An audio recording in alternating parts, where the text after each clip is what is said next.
Thank you for joining us for the East Mediterranean Business Culture Alliance's New Orleans, Hellenic Shipping Cotton Merchants, and the first Greek Orthodox Community Webinar Panel Discussion. My name is Luke Katsos, EMCA's president, and I will be moderating today's panel. Our distinguished panel includes author, writer, Clemson University lecturer, and EMCA director, Alexander Bolinas,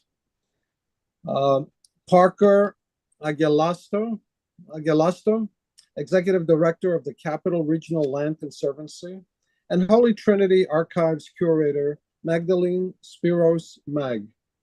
This panel discussion is the second of a series of discussions relating to EMCA's American Hellenic U.S. Semi-Quincentennial Committee, in short EMCA 250, to commemorate America's 250th anniversary in 2026 and to highlight the contributions of Hellenic Americans throughout America's history. The story of Hellenes in New Orleans is a remarkable chapter in Hellenic American history, rooted in maritime commerce, faith, and transatlantic trade. Well before the mass Hellenic immigration of the early 20th century, Hellenic merchants, primarily from Chios, Psada, and Hydra, established a presence in the strategic port city, drawn by its pivotal role in the global cotton trade. By the early 1800s, New Orleans was a major hub for cotton, sugar, and river commerce. Hellenic families became active as ship owners, brokers, and intermediaries linking southern planters to European markets.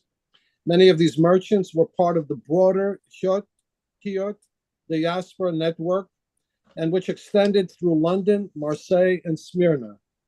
Chiot merchant families played a key role in the global transatlantic cotton and commodities trade, with powerful networks stretching across the British Empire, the Levant, and the Americas. The Raleigh brothers, Rodocanti, Argenti, Spartali, Bartolazzi, and Schelozzi families built global commercial empires headquartered in London, Manchester, and Marseille, with agents in U.S. ports, particularly including New York, Charleston, and New Orleans. While their headquarters were in European cities, they maintained commercial ties to U.S. ports, New Orleans among them, coordinating exports to British and continental textile mills. The Civil War disrupted global cotton flows. The Confederacy attempt to use King Cotton as diplomatic leverage through an export embargo failed, in part because Hellenic merchants helped redirect cotton sourcing. Firms like the Raleigh brothers expanded operations in India, while others capitalized on Egypt's cotton boom, ensuring continued supply to British mills. This undercut the South's strategy and helped preserve the British neutrality, highlighting the influence of Hellenic commercial agility in global politics. As Hellenic merchants routed themselves to New Orleans, they sought to preserve their faith and culture. In 1864, they founded Holy Trinity Cathedral Church, Orthodox Church, the first in the Western Hemisphere. Prominent families funded and organized the parish, which also welcomed Orthodox Christians from other ethnic backgrounds, becoming a multi-ethnic hub of worship and cultural life. The Civil War disrupted commerce and strained the community, but the Hellenes entered new sectors like retail, hospitality, and shipping services. Early merchant families served as mentors for newer immigrants arriving in the late 18th century, highlighting the city's Hellenic American fabric. Holy Trinity became the heart of this community, preserving language, tradition, and historic memory. Today, it stands as a lasting symbol of the Hellenic contribution to New Orleans, with its annual Hellenic Festival celebrating a legacy of resilience and cultural pride. The legacy of Hellenic merchants in New Orleans is one of vision, adaptation, and enduring identity. Through global trade, religious service, and leadership, and civic engagement, they shaped the city's cosmopolitan character and laid the foundation for a vibrant Greek Orthodox and Hellenic presence that continues to this very day.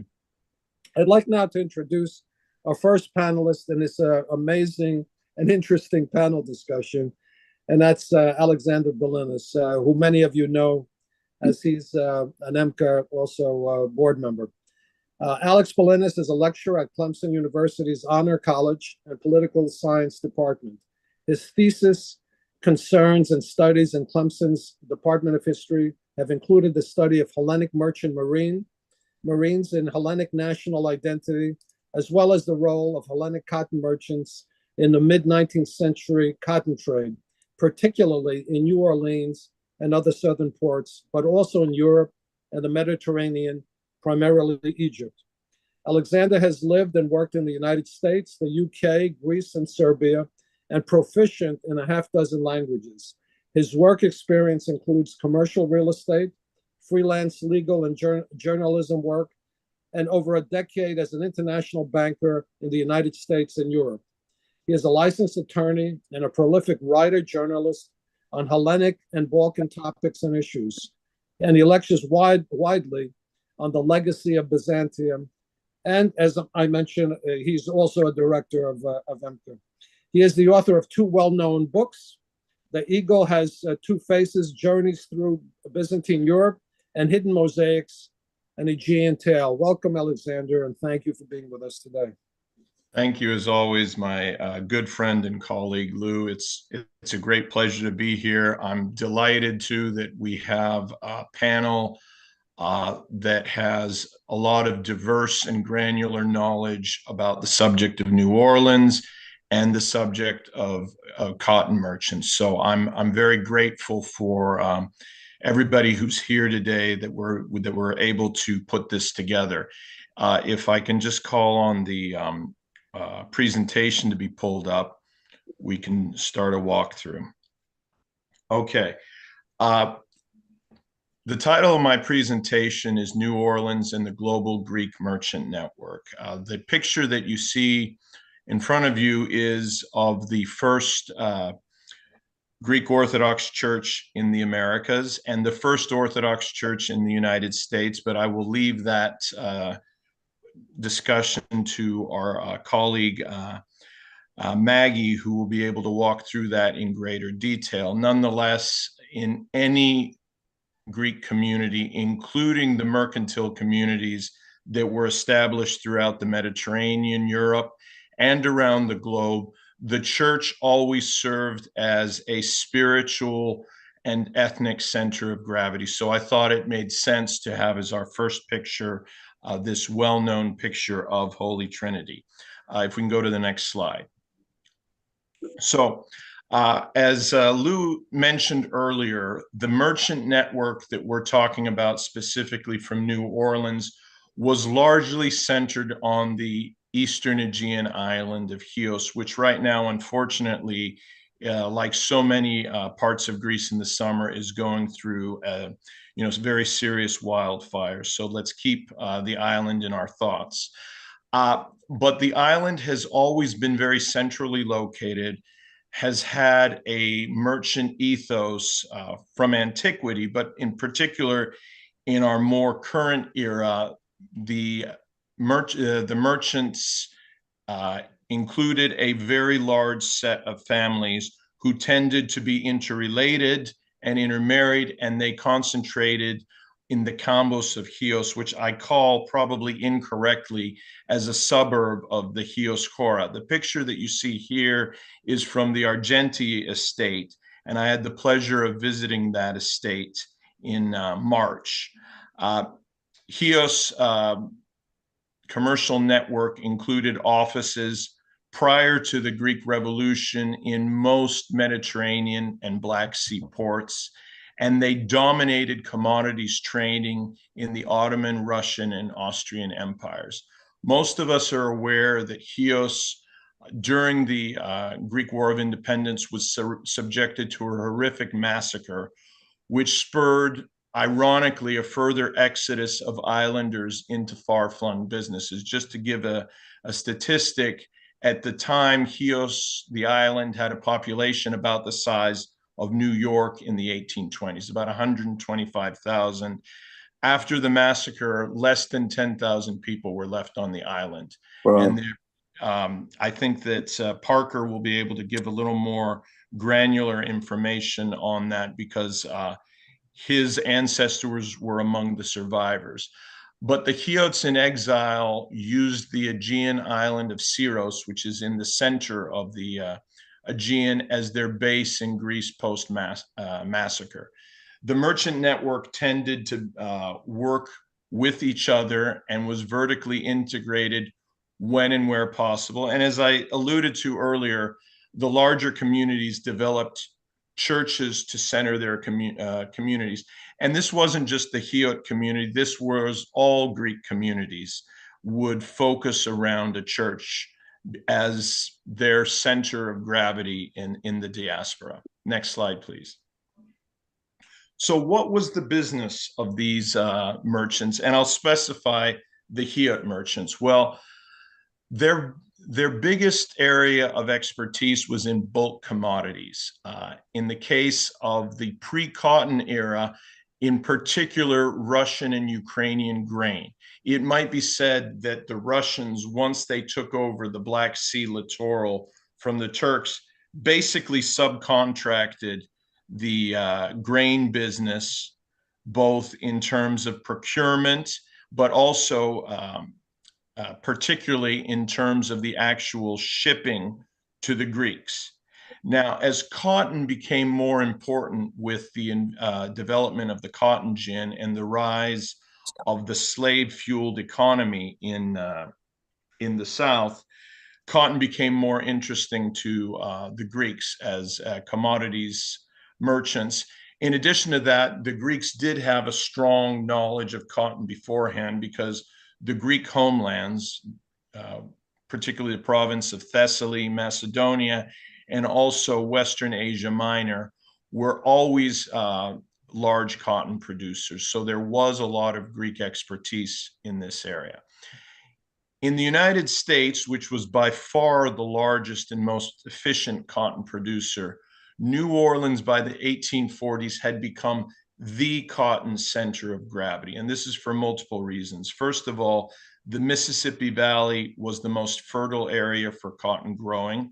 New Orleans was the terminus of the vast Mississippi River drainage area, which includes most of the interior of the American continent. Having said that, and I think Lou will appreciate this as a proud New Yorker, New York was the brokerage and transshipment point. The financial center of the South wasn't in the South. It was in New York. And often enough, New York would also be the transshipment center of cotton that had come from the southern ports to go over to France and Britain, but also there was a huge domestic northern cotton industry. So New York was very much tied to New Orleans in this entire discussion.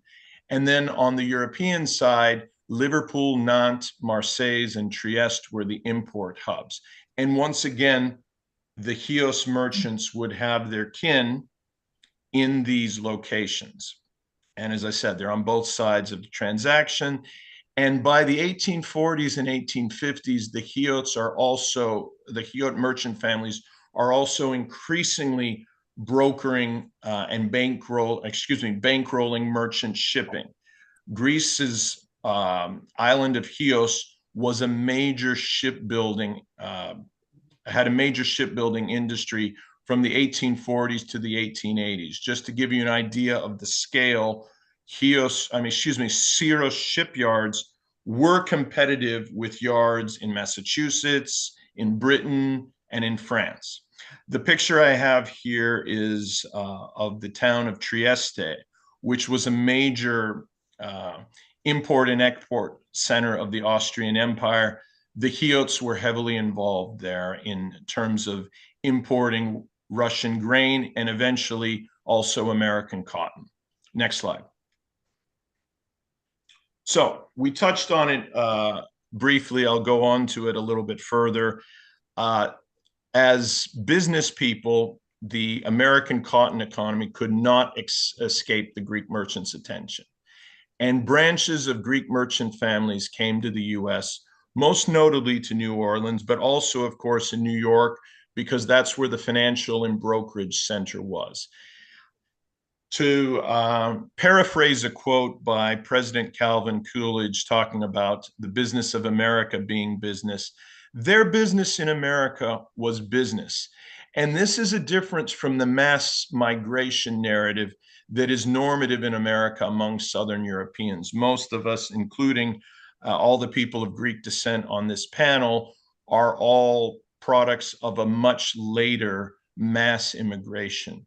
This is the New Orleans story in the beginning was a somewhat different story and much more typical of merchant colonies that the Hiots and other Greek merchants had set up in Europe, the Mediterranean, and even as far away as India.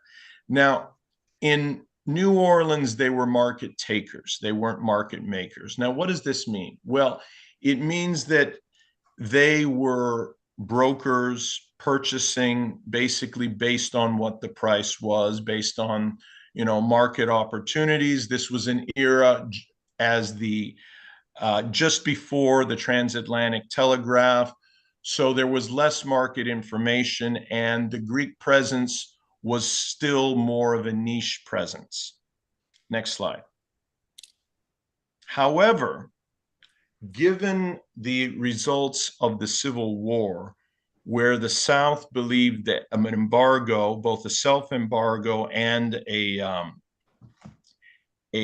federal blockade, would create the need for intervention into on behalf of the South in order to get these cotton supplies that were bottled up in the South.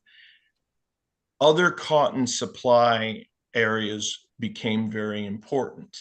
And in Alexandria, in particular, the Greeks had a very large advantage in that the Greeks were the largest European population in Egypt.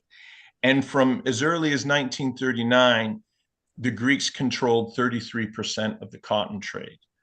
The Greek merchant fleet was one of the most powerful in the European and Black Sea basins. In the 1860s, while Greeks had become more and more active in the transatlantic trade, they were still primarily focused in the Mediterranean.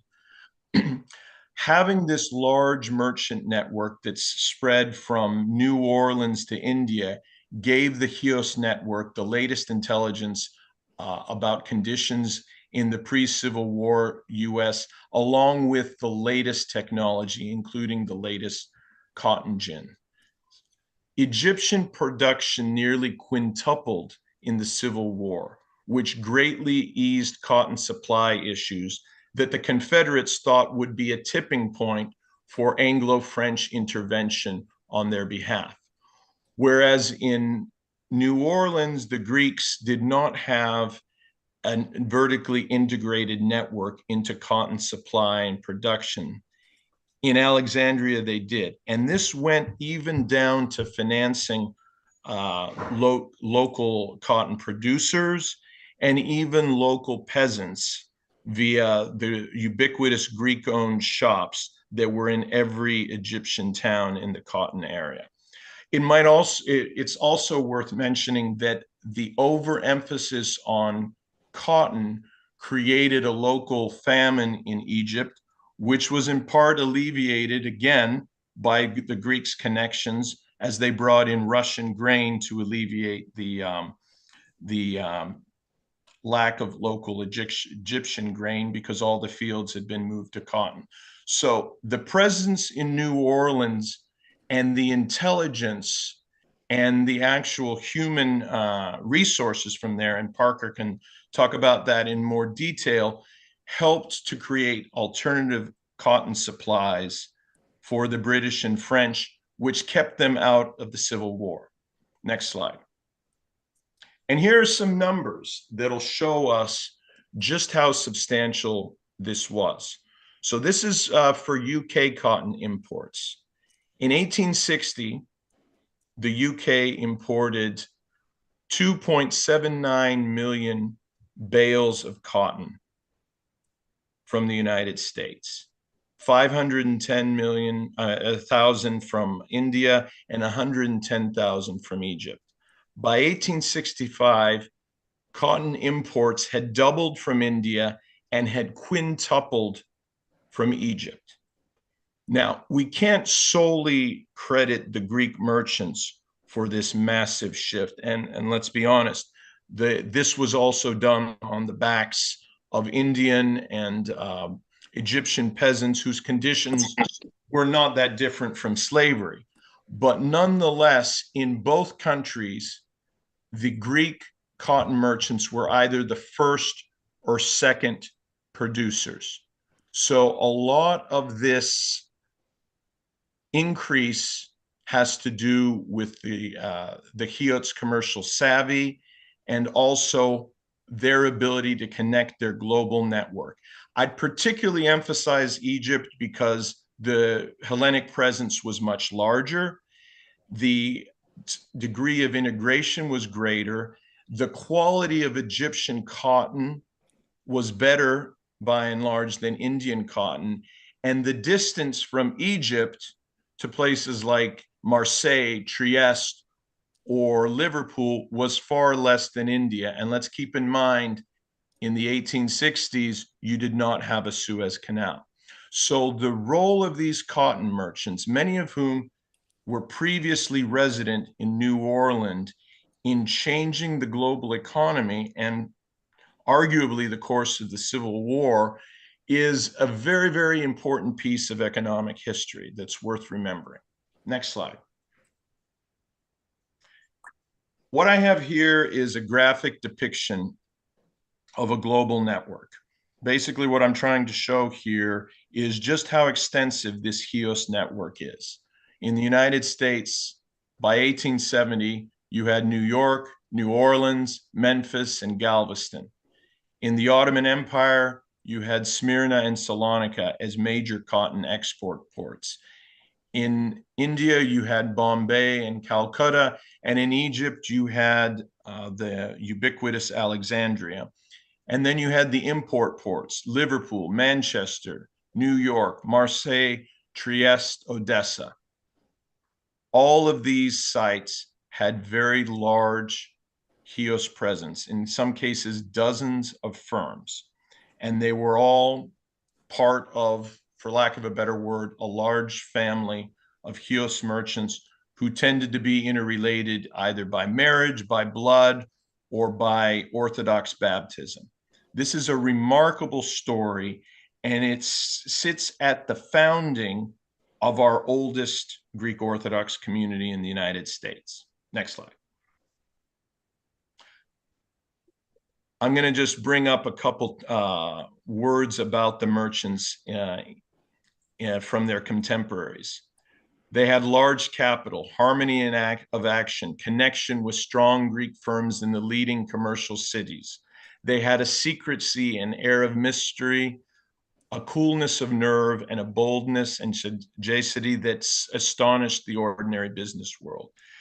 The New York Financial and Commercial Chronicle goes on to say the influence of the Greeks at New York and Liverpool in the markets for cotton, grain, and produce is so great that a few words about them are not out of place. Some of the most daring sailors in the Mediterranean. Located in our southern ports, 8 to 10 offices in New York. They are apparently not jealous of each other. As a Greek, I always find that an interesting comment, but combine constantly for united actions, and by means of branch houses, they pay as few commissions as possible. Their transactions are paid on joint account. A Greek can ship cotton and grain where we cannot. As regards cotton, it is through them that a very large portion of our shipments are made. And they are frequently better and more promptly informed than many others by reason of their free and full intercommunication with each other. Next slide. Why is this significant? Well, first of all, the shift of cotton cultivation in Egypt and India due to the American Civil War may have changed the course of history, and it changed the world economy. Greek merchant houses and their American expertise played a key role in this. And this ethos remains in the Greek merchant fleet, which is the largest in the world. And then finally, and we'll go into much more granular detail from my colleagues, the role of this merchant class in founding the first Orthodox community in the US was very normative to the founding of Orthodox communities in Europe, the Mediterranean, and India. But it's relatively unique to the United States, and it is an additive narrative to the penniless mass immigrant norm of Southern European migration. So it's interesting, particularly as we think of the 250th anniversary of our country's Declaration of Independence, how our first community, our first church community was founded. It's worth taking a larger look at as we talk about our community going forward in this semi-quintennial year that's coming up. Anyway, I thank you once again for the opportunity to talk about this, and I look forward to hearing from my colleagues. Thank you so much, Alexander. We've talked about this issue for a number of years, and just for the audience, and I think to Alexander's point, we always talk about the immigrants that came after the merchants, and we haven't put any emphasis on the merchants. And I'm so glad Alexander and the other panelists today are bringing this up. The cotton merchants came into New York, as we know, Alexander, from the 1850s, and they established all types of firms that were very popular. They were integrated into the American community, which many people don't realize. They would go and eat at Delmonico's and all the rest of that. They created what they called the Cotton Triangle, for example. And for those who don't know, there was a very strong cotton exchange within the United States, and the members of the Hellenic community were on the board of the cotton exchange, not only from the time period that we're discussing, but also into the late 19th century. So they were very prominent within this particular field.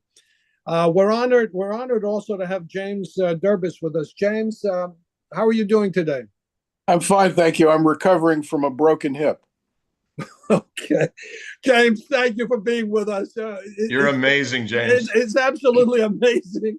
I have very little of interest to add to Alex's excellent presentation, but let me know if you want me to say something. No, here's what we're going to do. I'm going to introduce you, and you can say whatever you want, quite frankly. Okay. So let me introduce you. We're really honored for you to be here. James Durbis graduated from Tulane University and holds a JD from Tulane School of Law. He has been a practicing Louisiana lawyer from 1968 to 2024. He is a former instructor in the historic preservation law at the University of New Orleans, an elected delegate to the Louisiana Constitutional Convention of 1973 and 74, and a former owner and publisher, and I apologize for the pronunciation, Vogue Curator weekly newspaper. He has been counsel. You're correct. You're correct. Okay. It's where it all started. Okay. He has been counsel for numerous organizations and causes, including the French Quarter Residents Association, counsel for the Bayou St. John Improvement Association. I need to participate in this. The New Orleans Levy Board, counsel for again the View Carry, haven't pronounced it properly, Property Owners Resident Association, and the Riverfront Aquarium. He has been a former president of, again, mispronunciation, View Correct Property Owners, Residents and Associates, former president of the Louisiana Landmark Society, and owner of the Benaki Torrey Durbis House, now the Durbis Mansion, from 1982. He has been a recipient of numerous awards, including the Honor Award for Residential Rehabilitation from the Historic District's Landmark Commission for the restoration of the Benaki Tori Derby's house, and recipient of the Harnett Kane Award and the Louisiana Landmark Society. With that, I introduce from from the hospital, I guess, James Durbis. Thank you, James, for being with us today. Thank you, Lou. Well said. We can take up a collection and maybe get some French lessons for you. Okay, that would be great. But I have very little to add to what Alex has said so eloquently. I owned the Bonacci house for nearly 40 years, spent a lot of time curating it, restoring it, et cetera, et cetera. I purchased it from the Louisiana Landmark Society. Among the features of the house that I think are relevant to this discussion is that when Nicholas Bonacci came to New Orleans, probably sometime in the 1840s, he probably settled in the French Quarter. His history his personal history seems to have a lot in common with what we call the Creole population of the day, and those were predominantly Catholic and French speaking. My guess is that Bonacci probably spoke French in addition to English and Greek, of course. And this is the house. I had more images to show, but unfortunately, I wasn't able to complete them. And then I fell down at 4 o'clock this morning and broke my hip. So I'm in the hospital. What strikes me about Bonacci in particular is how well he was received in New Orleans, how he settled in a Creole part of the city, how he built a house on Bayou Road. And Bayou Road is the original back door to the city of New Orleans, where before maritime commerce on the Mississippi River was powered by steam, the only way we could get up and down the river was by some sort of craft, mostly flat-bottom boats.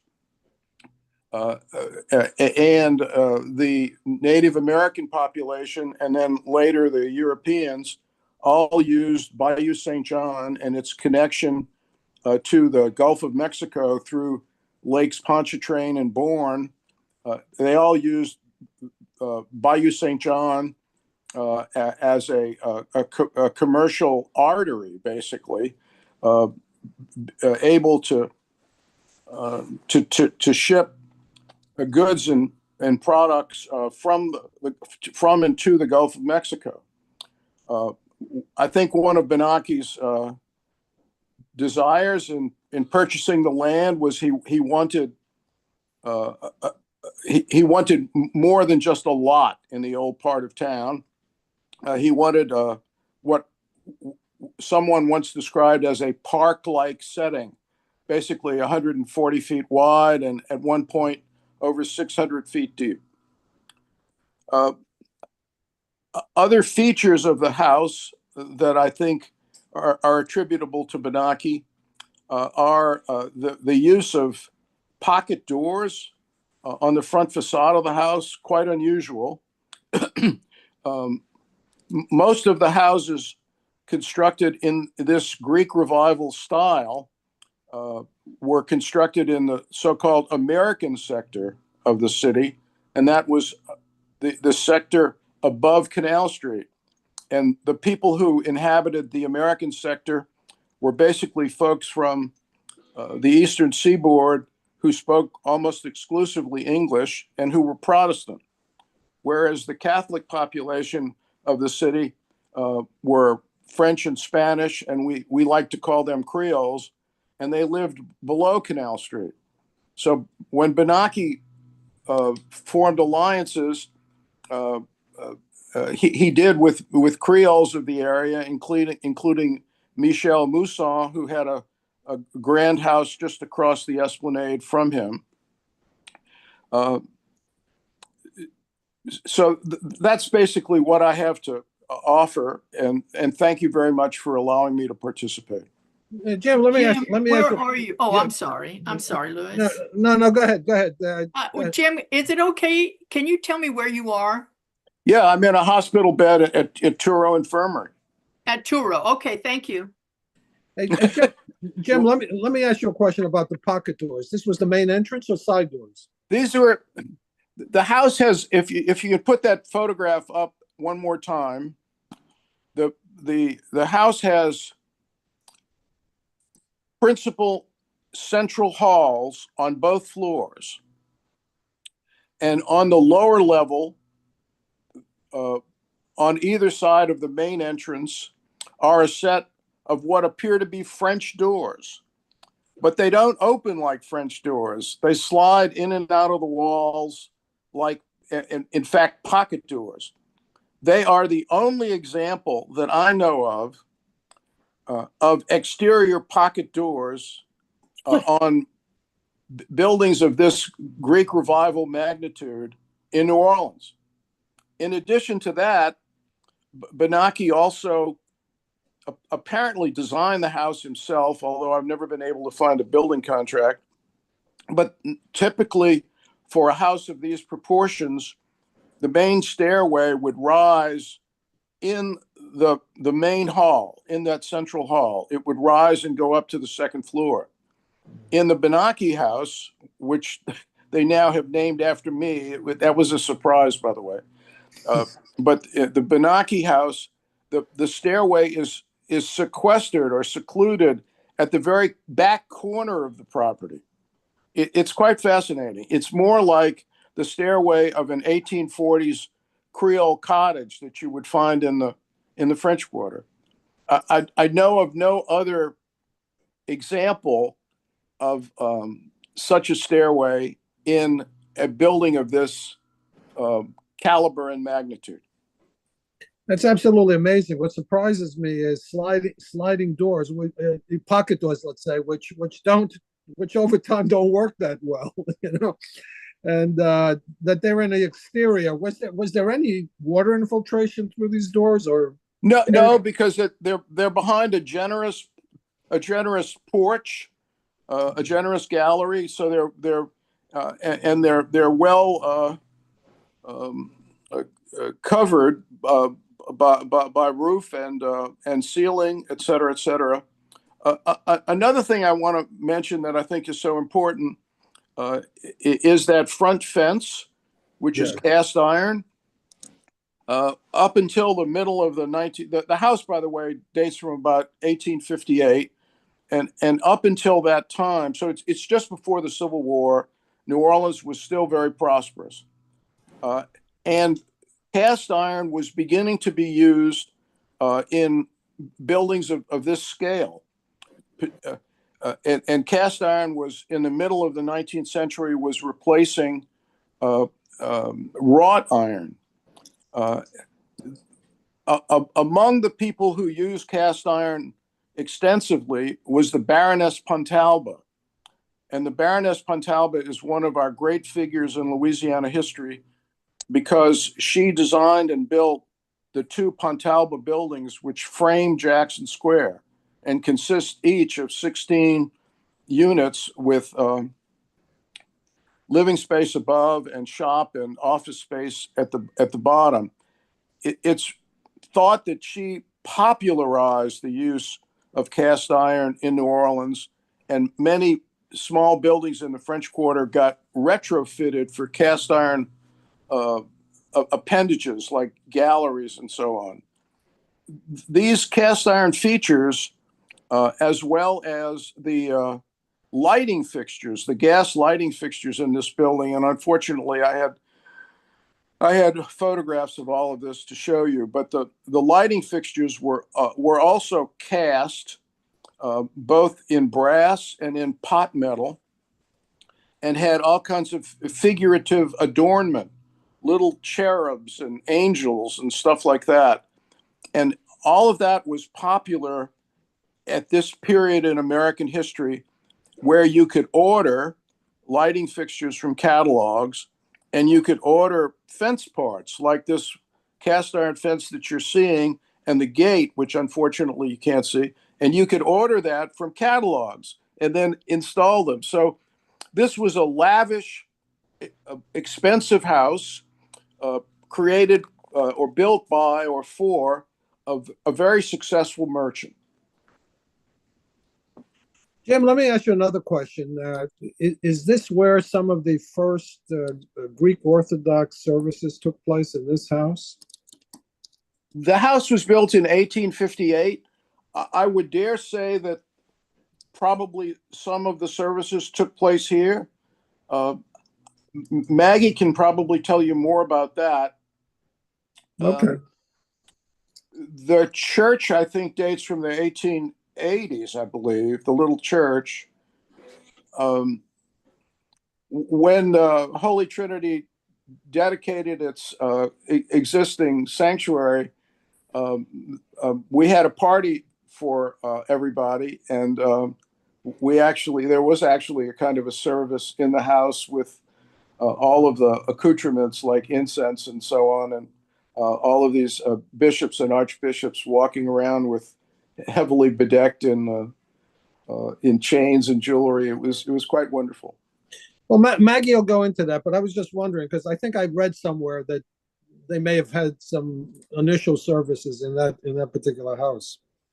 With that, I'd like to introduce our next panelist. It's Parker Agelasto. He was born and raised in Virginia Beach, where his father's family moved in 1949 after leaving Norfolk, where the Agelastos arrived in 1880. Parker has an MBA from the University of Virginia's Darden School of Business and an MA in art history as well from UVA and a BA from Bates College. Parker served on the Richmond City Council from 2013 to 2019. He is currently the executive director of Capital Region Land Conservancy in Richmond, Virginia, where he enjoys time with his two children. Parker's interest in his family genealogy has flourished in the last 20 years since he began his research, and is delighted to receive new information as it becomes available online and through relationships such as with Alex Bolinas and today at this particular event. Thank you, Parker, for being with us. Thank you very much. And I'll ask that the presentation also go up, and I'll instruct when we can advance the slides. But to add on to what James was talking about with regard to Nicholas Benaki, I will add Nicholas Benaki was born on the island of Chios, and that would have been about 1806-ish, I think. And so he was there at the time of the massacre. And he had an older brother who also was born on Chios, who was a major mercantile and industrialist, but stayed in Athens and had a number of children, one of whom founded the Benaki Museum in Athens. So there's a direct relationship. Lots of arts and culture throughout the Greek families. But I'm really pleased to be with you all today to tell a little bit of the history of the Agelasto family and their arrival in the United States as one of the first Greek immigrants into the United States and settling in New Orleans. And of course, the whole story of the cotton merchants and the American Civil War, and then the global trade that occurred through that significant disruption. And there's a lot of personal stories. I will just say a lot of this has been handed down as oral tradition. And when we find the written record that supports what we have been told, it is truly amazing.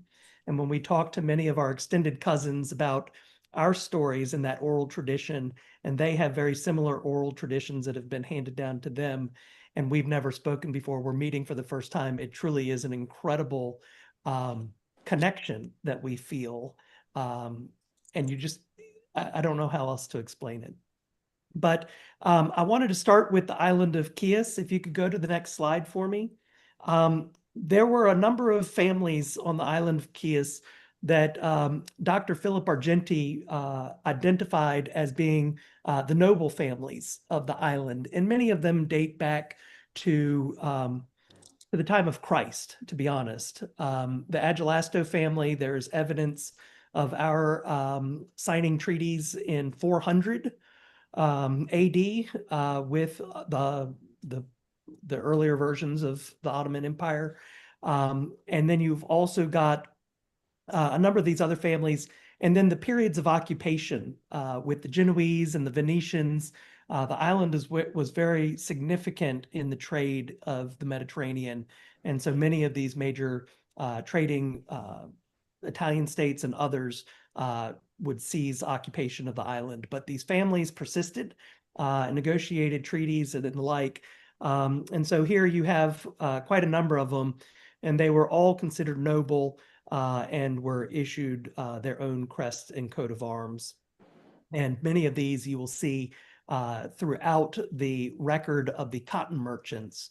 And what you'll find, and Alex mentioned this, a lot of them intermarried, but they also went into business together, and they would have lots of businesses with family members on different sides of a trade, and they would all be investors in each other's business. And it was a way to kind of diffuse the risk and allow them to take on a higher risk tolerance, being very speculative, particularly in the cotton trade, as kind of buying into futures and what we now know of the cotton exchanges.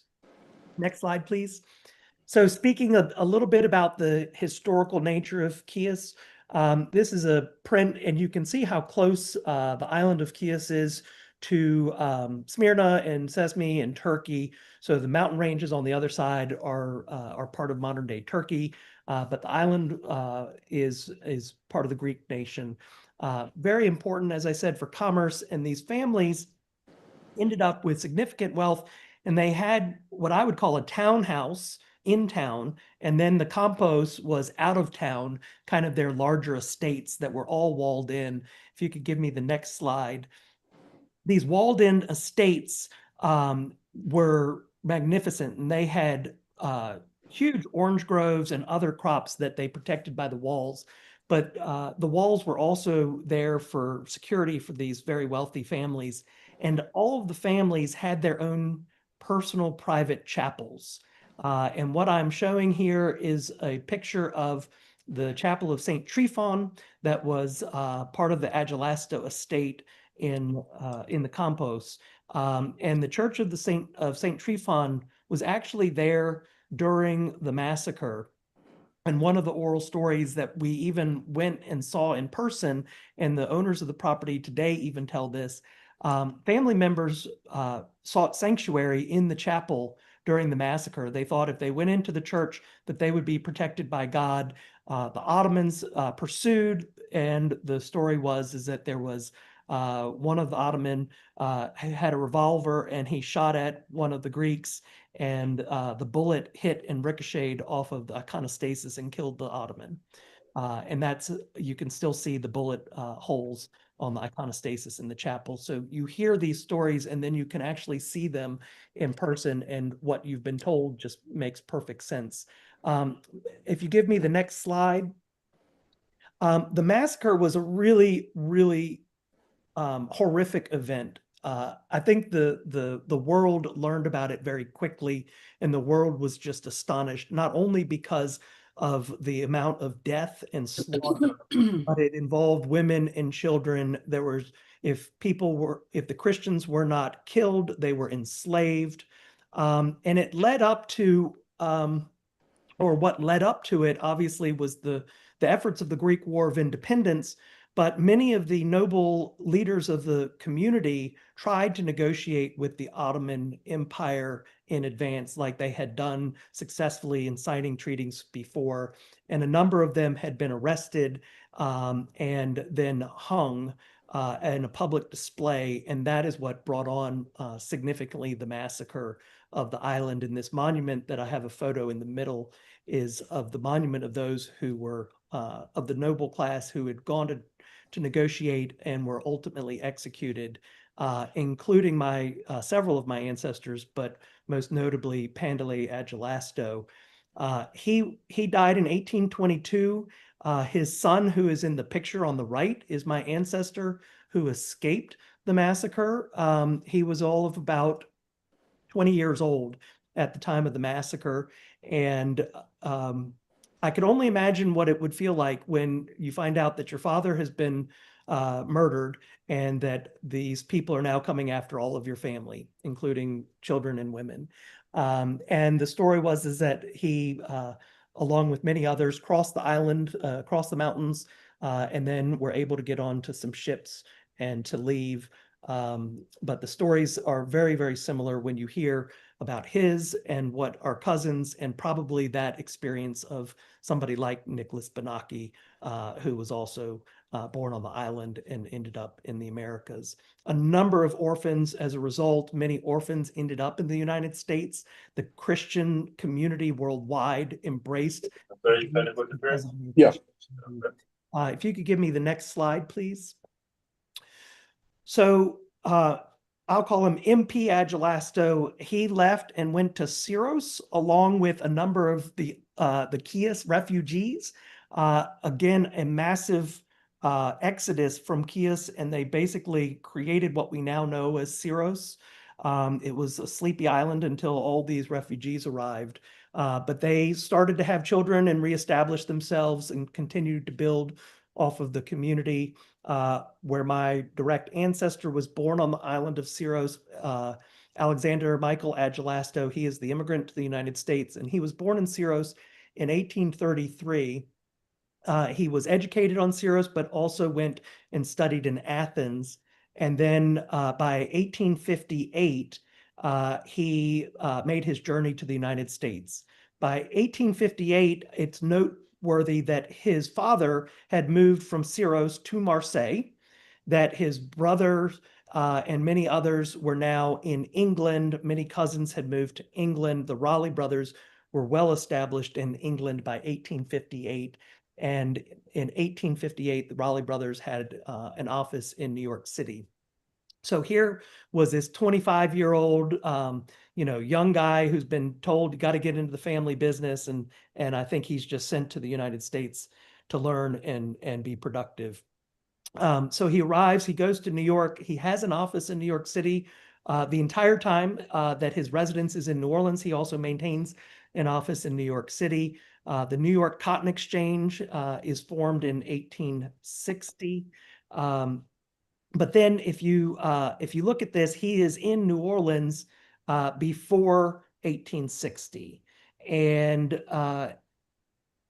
that is at the time that you hear the Benaki house being built and Benaki being very successful. And I can only imagine that the Chios families are now kind of reconnecting after 50 years since, or 25 years since the massacre, and really establishing themselves. So AM, just briefly, he gets naturalized in 1875 and he dies in Norfolk, Virginia. If you could give me the next slide, please. But this is what the New Orleans that he arrived to looked like. Big, big commerce centers. The Agelastos, and I can assure James that Nicholas Benaki did speak French. The Agelastos were fluent in French. They were fluent in Greek. They were the younger generation fluent in English. Their mother struggled with her English, I understand. But they used all these languages interspersed with one another because words in one language don't mean the same thing in a translation. So they arrived, he's very connected into that same Creole French-speaking community. If you give me the next slide, he's establishing himself, but then of course the American Civil War occurs. And what happens, and this again, you can think, you're one generation away from the massacre of Chios. His father is still alive, and now you're back in a war situation. But what started to happen in New Orleans with the blockade and Benjamin Butler was that Benjamin Butler wasn't just blocking the trade of those Confederate investments and citizens, but he started to block the trade of the Greek merchants.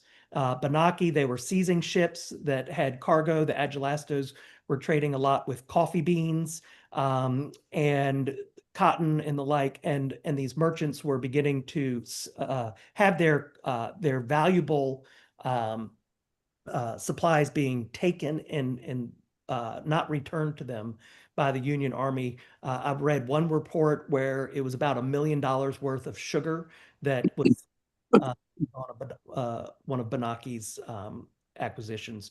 So they're having huge trouble with the trade, and A.M. Agelasto then gets out of town. At this point, we don't know too much about his time in New Orleans before the war. It was only about 3 or 4 years. And we can assume that it was very much like the Benaki experience, because he was working for both of them were working for the Raleigh brothers. If you could give me the next slide. So he leaves and he gets back to Greece and goes back to Syros. This is an image of what Syros looked like in 1865. And he gets married on the island to Polexini Mavrocordato. If you could give me the next slide. She is a daughter of Alexander Mavrocordato. And the Mavrocordato family was, again, one of these noble families from Chios, very much instrumental in the trade. And for those of you all very knowledgeable about the modern Greek history, the first modern president was a Mavrocordato. So next slide. Her father was Alexander Mavrocordato, and he too was born on the island of Chios and escaped the massacre and died on Syros. He was married to a Raleigh, and interestingly, her connections go very deep into the Raleigh family, and therefore you're finding this intermarrying. Alexander Michael Agelasto working for the Raleigh brothers. He's marrying somebody who is a direct descendant of a Raleigh. So there's a tightening of these alliances in the trade. Next slide, please. So they then start a family, but they have moved to Bombay, India, where he is in the cotton trade for the Raleigh brothers in Bombay, India, from 1865 until about 1870. So their first child, whose name is Peter Alexander Agelasto, is born in Bombay, India. And then they have another child, Michael Alexander Agelasto, who is born in Syros, Greece. And their third child, who is named Alexander Michael Agelasto Jr., is born in New Orleans. But I put up a few photos just to share with you kind of what the family looked like, and they traveled quite a bit. Next slide, please. Here are the three of the next generation, and I think it's important to highlight them, even though they were not around very much as professionals in the cotton trade in the 1870s, but they all ended up in one way or another supporting the Raleigh brothers or the family business in different ways. The oldest one ended up at UVA Law School and was representing Raleigh brothers for a while, entered into the law practice, and became vice consul for Greece in the port of Norfolk, where he greeted every ship that arrived bearing the Greek flag. Then his younger brother, Michael Alexander Agelasto, who again was working for Raleigh brothers, he ended up becoming very instrumental in a jute business that was making a lot of packing materials. And in his obituary, it said that he probably was single-handedly responsible for helping at least 1,000 Greek immigrants into the United States and having jobs for them. And he graduated Columbia University in 1883, or I'm sorry, 1893. And then the youngest one, who was born in New Orleans, again, was with Raleigh brothers, but then ultimately was hired with the U.S. Department of Agriculture and wrote many manuals on the government grading of cotton. So their father was instrumental in setting markets and pricing of cotton and inspecting the cotton, and they had all developed that knowledge and understanding from him, which would have been a transferable skill through the Raleigh network. Next slide, please. So the Raleigh brothers, all from Chios, and quite an astonishing business that they built. And as Alex mentioned, they had established offices in Trieste and Marseille and Liverpool, Manchester, London, and then they set up additional offices throughout the world. And I'm sorry that the slide got a little bit weird, but you will see that one of their sisters had married an Agelasto. So again, lots of these relationships and marriages between the families. Next slide, please. And the Raleigh brothers, and this point in 1860 with the cotton trade in New Orleans, have certainly established themselves with an office location, and quite a number of Greeks are working there, including Nicholas Benaki and A.M. Agelasto. Next slide, please. So I wanted to share a little bit of where these offices were in location, and they didn't always stay in one location. They moved around, but for the most part, they were anchored there along Carondelet and Gravier, and that is where the New Orleans Cotton Exchange was established. So you can see here that we have offices for Raleigh Brothers. We have offices also for A.M. Agelasto, for Nicholas Benaki, and then some additional Greek families. And I also highlight where the Mousson offices were, because clearly there was an incredible painting of the New Orleans Cotton Exchange. Next slide, please. That Edgar Degas painted in 1873. This is a modern portrait. Every individual in this painting has been identified, including A.M. Agelasto. And I don't have a way of pointing, but he is the gentleman leaning towards the table on the left-hand side, inspecting the cotton. So he is representing the buyer who's evaluating the grade and quality of the cotton to then be able to set the price of what they would be willing to pay. So very, very important to know that he was here and happened to be subject to be in this. Interestingly enough, his accountant was a Creole by the name of Felix Voisin. There was a lot of relationships with the Livide family, who were also in business with the Moussons. These people are also depicted in this painting by Edgar Degas. And I also, on this slide in particular, show something that is in our family possession, which is a wax seal bearing the Raleigh family crest, which we assume would have been used to mark correspondence or contracts of the like for the Raleigh brother family back in the 19th century. Next slide, please. So A.M. Agelasto, after his sojourn in Greece and India, when he comes back to the United States in 1868, he buys a house on Esplanade Avenue. It is pretty much a block and a half away from where Nicholas Benaki's home is. And it is another 2 blocks from where the Degas house or the Mousson house is.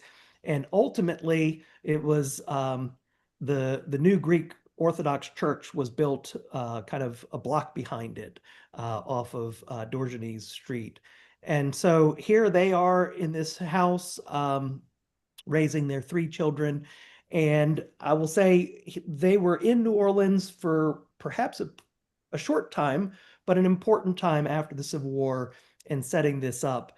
But again, as a Raleigh agent, they're looking for markets and how to make markets. And if markets are moving, they had to have a presence there. And so A.M. Agelasto ultimately starts migrating. And if you could give me the next slide. I just wanted to share, he ends up in Memphis, and he helps to establish the Memphis Cotton Exchange. So you can see some dates of the New York Cotton Exchange, the New Orleans Cotton Exchange, and the Memphis Cotton Exchange. Those are the 3, the first, second, and third cotton exchanges ever erected in the United States. And he was involved in pretty much each of them as he migrated. And then by 1880, next slide, please, he is relocating to Norfolk, Virginia, another major port city, probably a bigger growing port city, and now one of the major ports on the Atlantic coast. But their cotton exchange is established in 1877, and we know he arrives there just before 1880. In Norfolk, there were other members of the Raleigh brother agents here, John Maximo particularly, but there were a number of family members that AM had in the United States. And amazingly, they all start to connect into these families. So one of his nieces married a Livide in the Greek, the French Creole Society, who are in the cotton trade. A nephew marries a daughter of Nicholas Banaki. So you see this continuing where these families for the next generation are strengthening their business ties through marriages. Next slide, please. But he has his three children, and they're all living together in Norfolk, Virginia. They're all working for the Raleigh brothers, again in the cotton trade primarily. Next slide. And they then have this this home. Unfortunately, I don't have a photograph of the home. It was torn down in about 1915 when the city of Norfolk condemned it so that they could build a bigger, wider automobile bridge that crossed. But they lived right on the point of water on what was called Smith's Creek, but now they affectionately call it the Hague in downtown Norfolk in an old historic area. Next slide, please.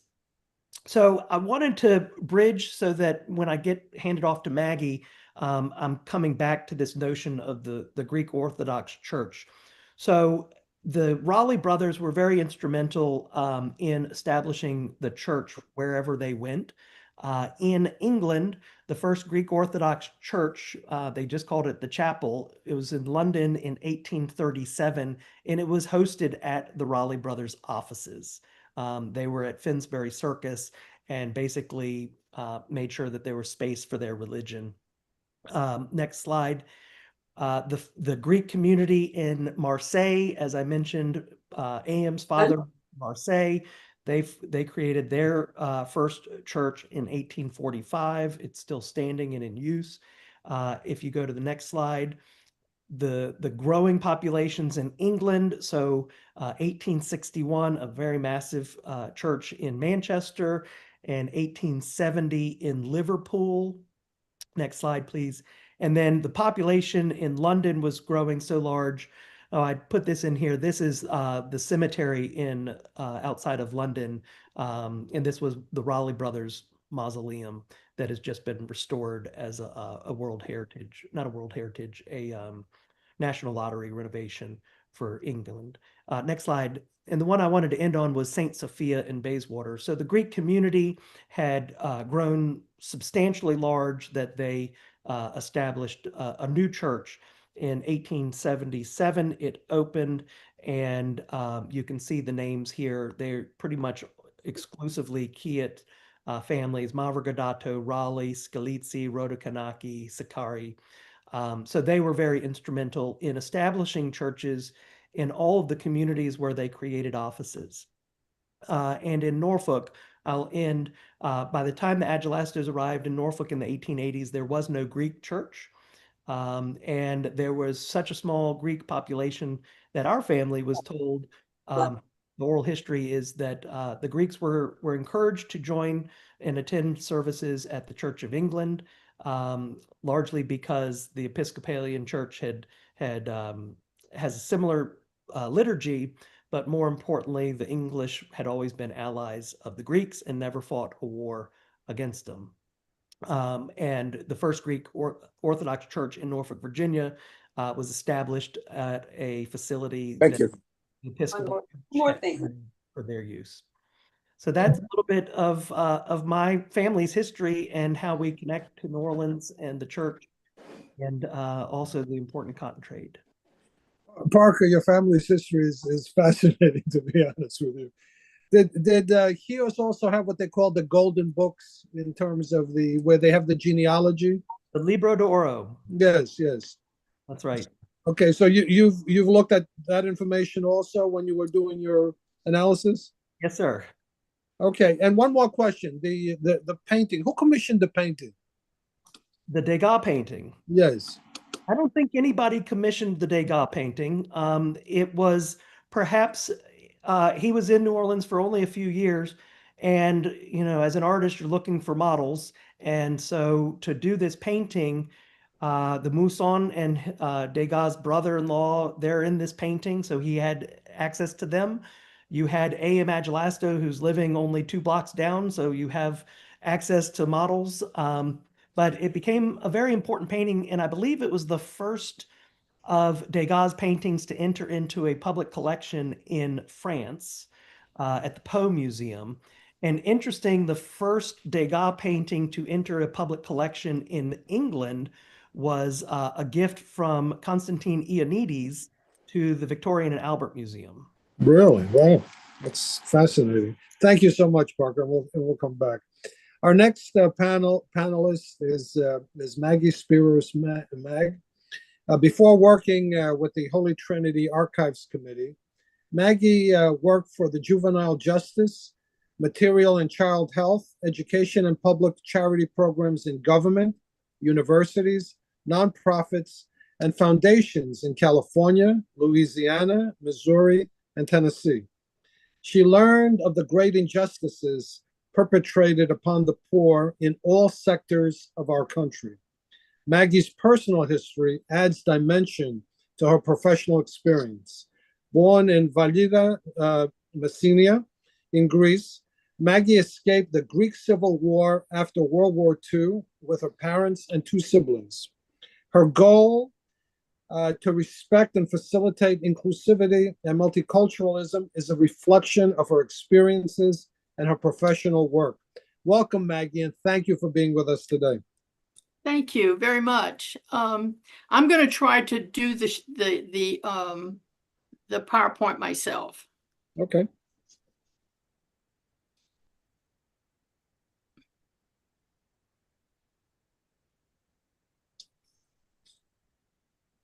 Oh, darn it.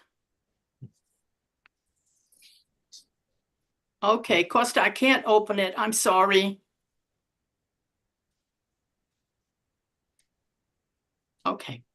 Thank you very much. I did want to use this slide to mention that when it comes to curating and archiving all of the items that we have at Holy Trinity, we owe a huge debt of gratitude to a lot of people.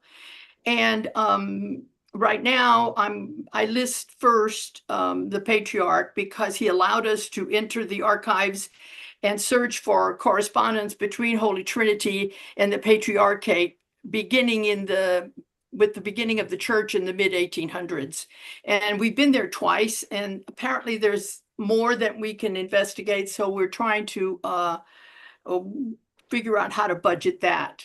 And I am, like with Parker, I am so impressed and think about it all the time. How in the world did all of these items and artifacts remain? So I think we owe a great debt of gratitude to all of the protectors of these artifacts, because what they do is they track the history. The items actually track the history, because so much of what we were saying about the history was oral. And in the past, when we think that the little church was renovated in the 1930s, it was built in 1866 and renovated in the 1930s and then torn down, and a brand new brick church in 1950. And then we move and things are stored for a few years until we build the church that we're in now, which was opened in 1985. Is how in the world did these items survive? Because so many of them are really fragile. A lot of them did not survive, and it's unfortunate.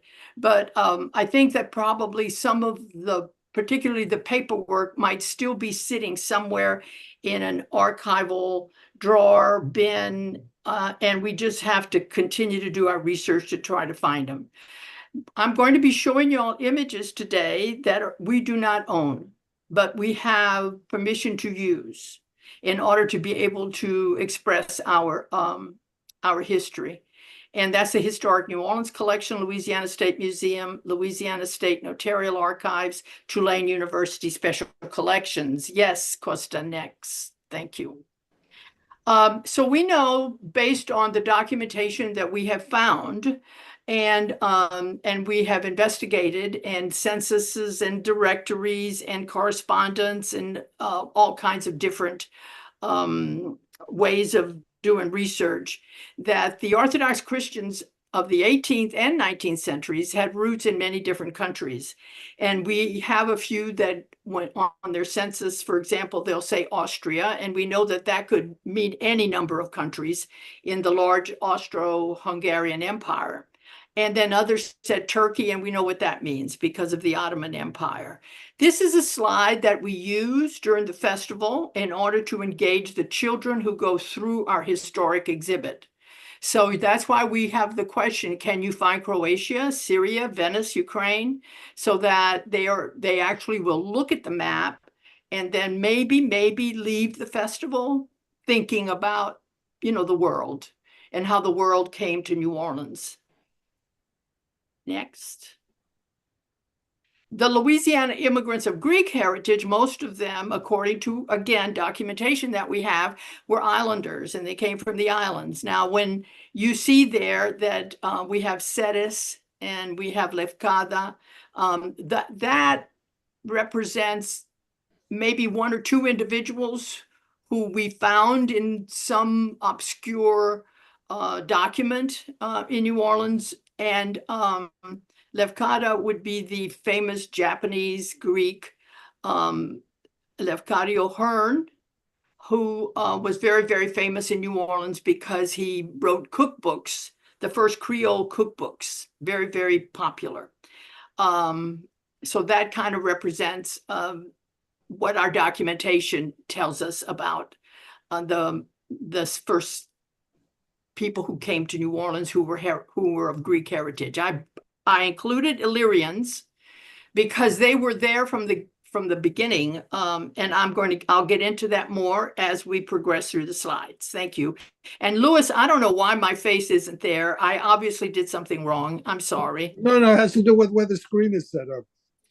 Yeah. So our earliest documented Orthodox are people who came to us actually from the Venetian Empire. And the documentation that we have are court docs. The ship Catherine was brought in and they were charged, the crew was charged with piracy. And on this ship was Miguel. We're calling him Miguel because Louisiana had just been purchased by the Spanish. And Joseph Carafa and Captain Ceres. And these were all ethnic Greeks in the documentation. They say they are Greek, and they say they're from the Venetian Empire. Now, this is really interesting because Miguel Dragon goes on as he stays in New Orleans, and he proclaims to, he doesn't proclaim, but he identifies himself. He self-identifies himself as being from Athens. He was brilliant because he knew that these Southerners had read Greek philosophy, and he knew that a lot of them had to learn Greek if they were educated, and they would know, they could care less about what small island he might have been from in the Venetian Empire. I don't think he was from Athens. I don't think Athens was a substantial piece of the Venetian Empire in 1766, but he said he was from Athens, and they certainly knew about Athens. And it was kind of like a case where he helped create a niche for himself in this city. In 1799, Andrea Dimitri, that's not his real name, that's the name that he self-identified as in New Orleans, of Hydra. We don't know when he shows up in New Orleans, but in 1799, we have a wedding certificate where he marries Dragon's daughter. And they actually have a large family. Andrea has a brother. There's the person who marries one of the daughters. There are a few other people left over from the Catherine ship. And around in the early 1800s, there may be 16 Creole and Anglo Greeks. And we'll get into the Anglo connection in a minute. Gomalis is another Greek from Hydra. He shows up in New Orleans, probably, I don't know, finds out that that Andrea is there, and he wrote Dimitri's letters back home to his family because Dimitri says in one of his letters, as you know, you have not heard from me because I never did learn how to write. Now, the really neat thing about this family is that even though in the 1766, when they arrived, they had to join the Roman Catholic faith, they had to marry into the St. Louis Cathedral, they had to baptize their children there, they weren't allowed really to practice their own faith. They were constantly trying to do what they could and hold on to their Hellenic heritage. So oral history tells us that one of the children actually went back to Hydra to try to find a Greek wife. It didn't happen. He marries someone in, I think, Washington, D.C. when he went to school there. We actually have a descendant of this colony, of this family, and her name is Vicky. And I know that Alex has met her. Vicky Dimitri is a member of the church, and she, like so many Orthodox, had become Episcopalian, like all of the Orthodox who were in the little town where I grew up in New Iberia, Louisiana, whether they were Lebanese, whether they were Greek, whether they were Armenian, whether they were Slavs. Most of them, if they decided they didn't want to drive into New Orleans to go to church, they all became Episcopalian. That seemed to have been the formula for a lot of the immigrants. So here's Miguel, and Miguel is in his Spanish military uniform. Miguel fought for the American War for Independence under Galvez. This is his daughter. Her name is Mary Ann Celeste Dragon, and this is the young lady who married Andrea Dimitri, and they had 10 children. This might be a portrait of Andrea Dimitri, and he's the one who wrote the letters back to Idra. And he too followed Greek traditional naming customs. So even though they were surrounded by French and Spanish and everybody else who was coming to the port of New Orleans, his first daughter was named Efrosini. This is his mom. And she marries a man named Paul Pandelli. And Parker, we have to figure out the connection here, because this is a piece of the story that we haven't been able to research. And I'm fascinated by the fact that Paul was from Manchester.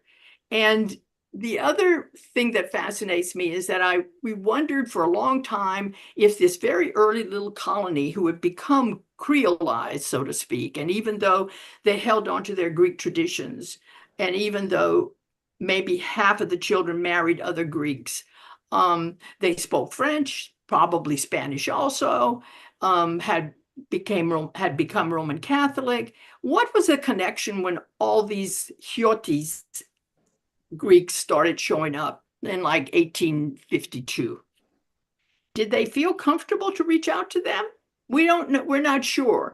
But this Pandelli could have been one of the connections. We know that they supported and donated money to build the little church.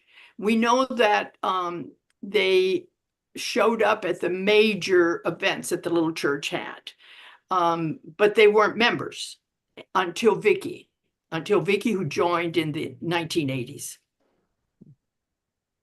1865, by now we have a nice Orthodox colony in New Orleans, and they're not just Greek either. They're Middle Eastern, they're Slavs, and they are and then we have the Illyrians. And the reason that I have this slide is this priest is very, very problematic. And the research on him has him as maybe a troublesome person, that he might not have been the person that he said he was. He came to New York at the invitation of an association by the Episcopal Church there, and that's the picture of the church in New York. And they invited him to come and speak to them, to speak to their organization.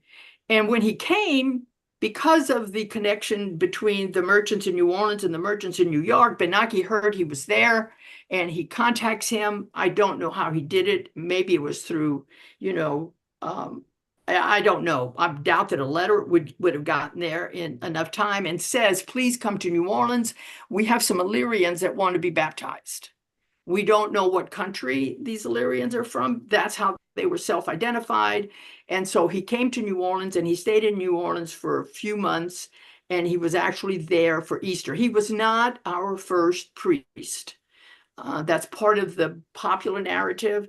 But he was not. He was invited to baptize some Illyrian children, and then he left, and he left the priesthood and went to California, where he established an organization that looked out for Russians, because he was a Russian who worked in the Greek mission in Athens. We think that he helped Benaki and the rest of the, no, you can go next. Yes, thank you.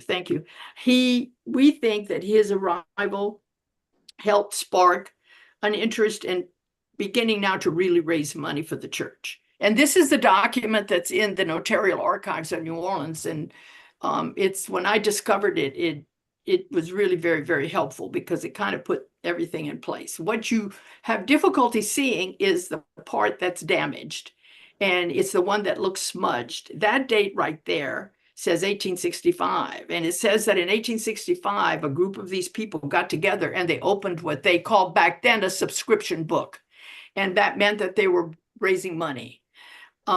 Nicholas Benaki was one of these early organizers, and he was, along with Demetrius and John Botassi, I never know how to pronounce his name, Botassi from Spetses, and they were brilliant because they went and found two representatives of the rest of the Orthodox in New Orleans. So Konstantinos Kililis and Miguel Mihaly Draskovic, who we have information that says he was born in Herzegovina.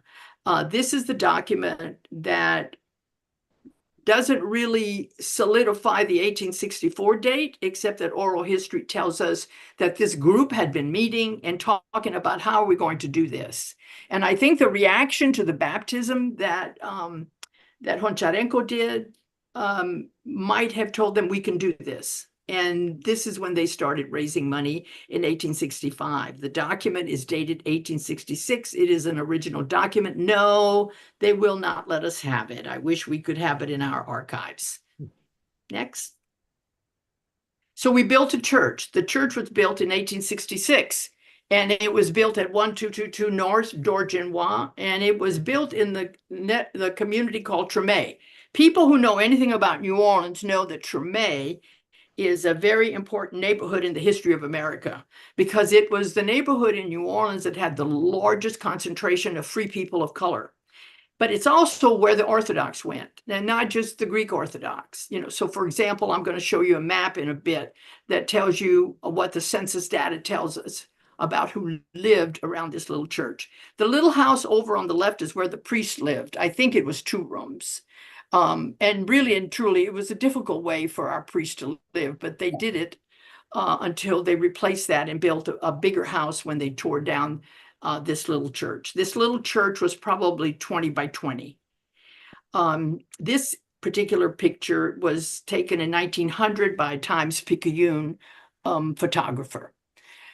Now, I thought it would be interesting to see where everybody was living. And this isn't just merchants, Parker, probably not even including all of the merchants.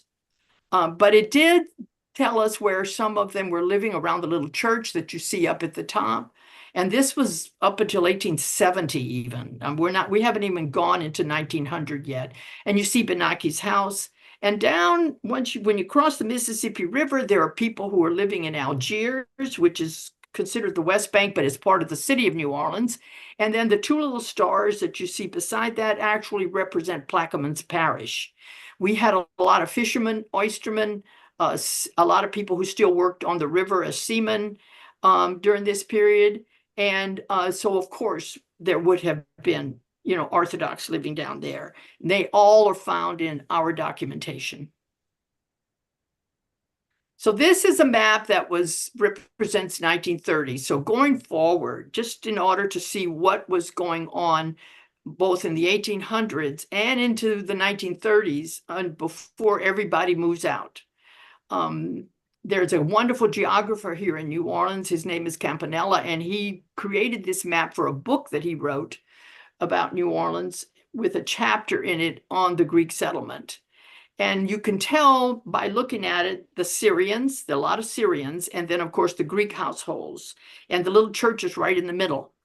Now, they're not there anymore. These families left. They went out to suburbia at some point, particularly when our church was sold and everybody moved out into the suburbs around New Orleans or the lakefront where the big church is now.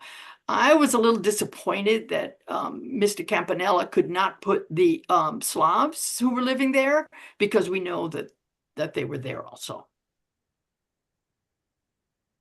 So let's talk about archives for a minute.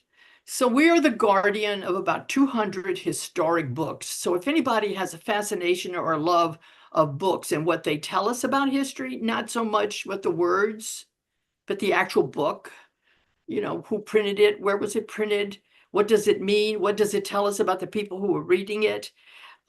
We are almost overwhelmed with our books. So over half of these 200 historic books that were published in the 19th century, I picked these two especially because one has Mr. Raleigh's signature on it, and the other one has Mr. Bottassi's signature on it.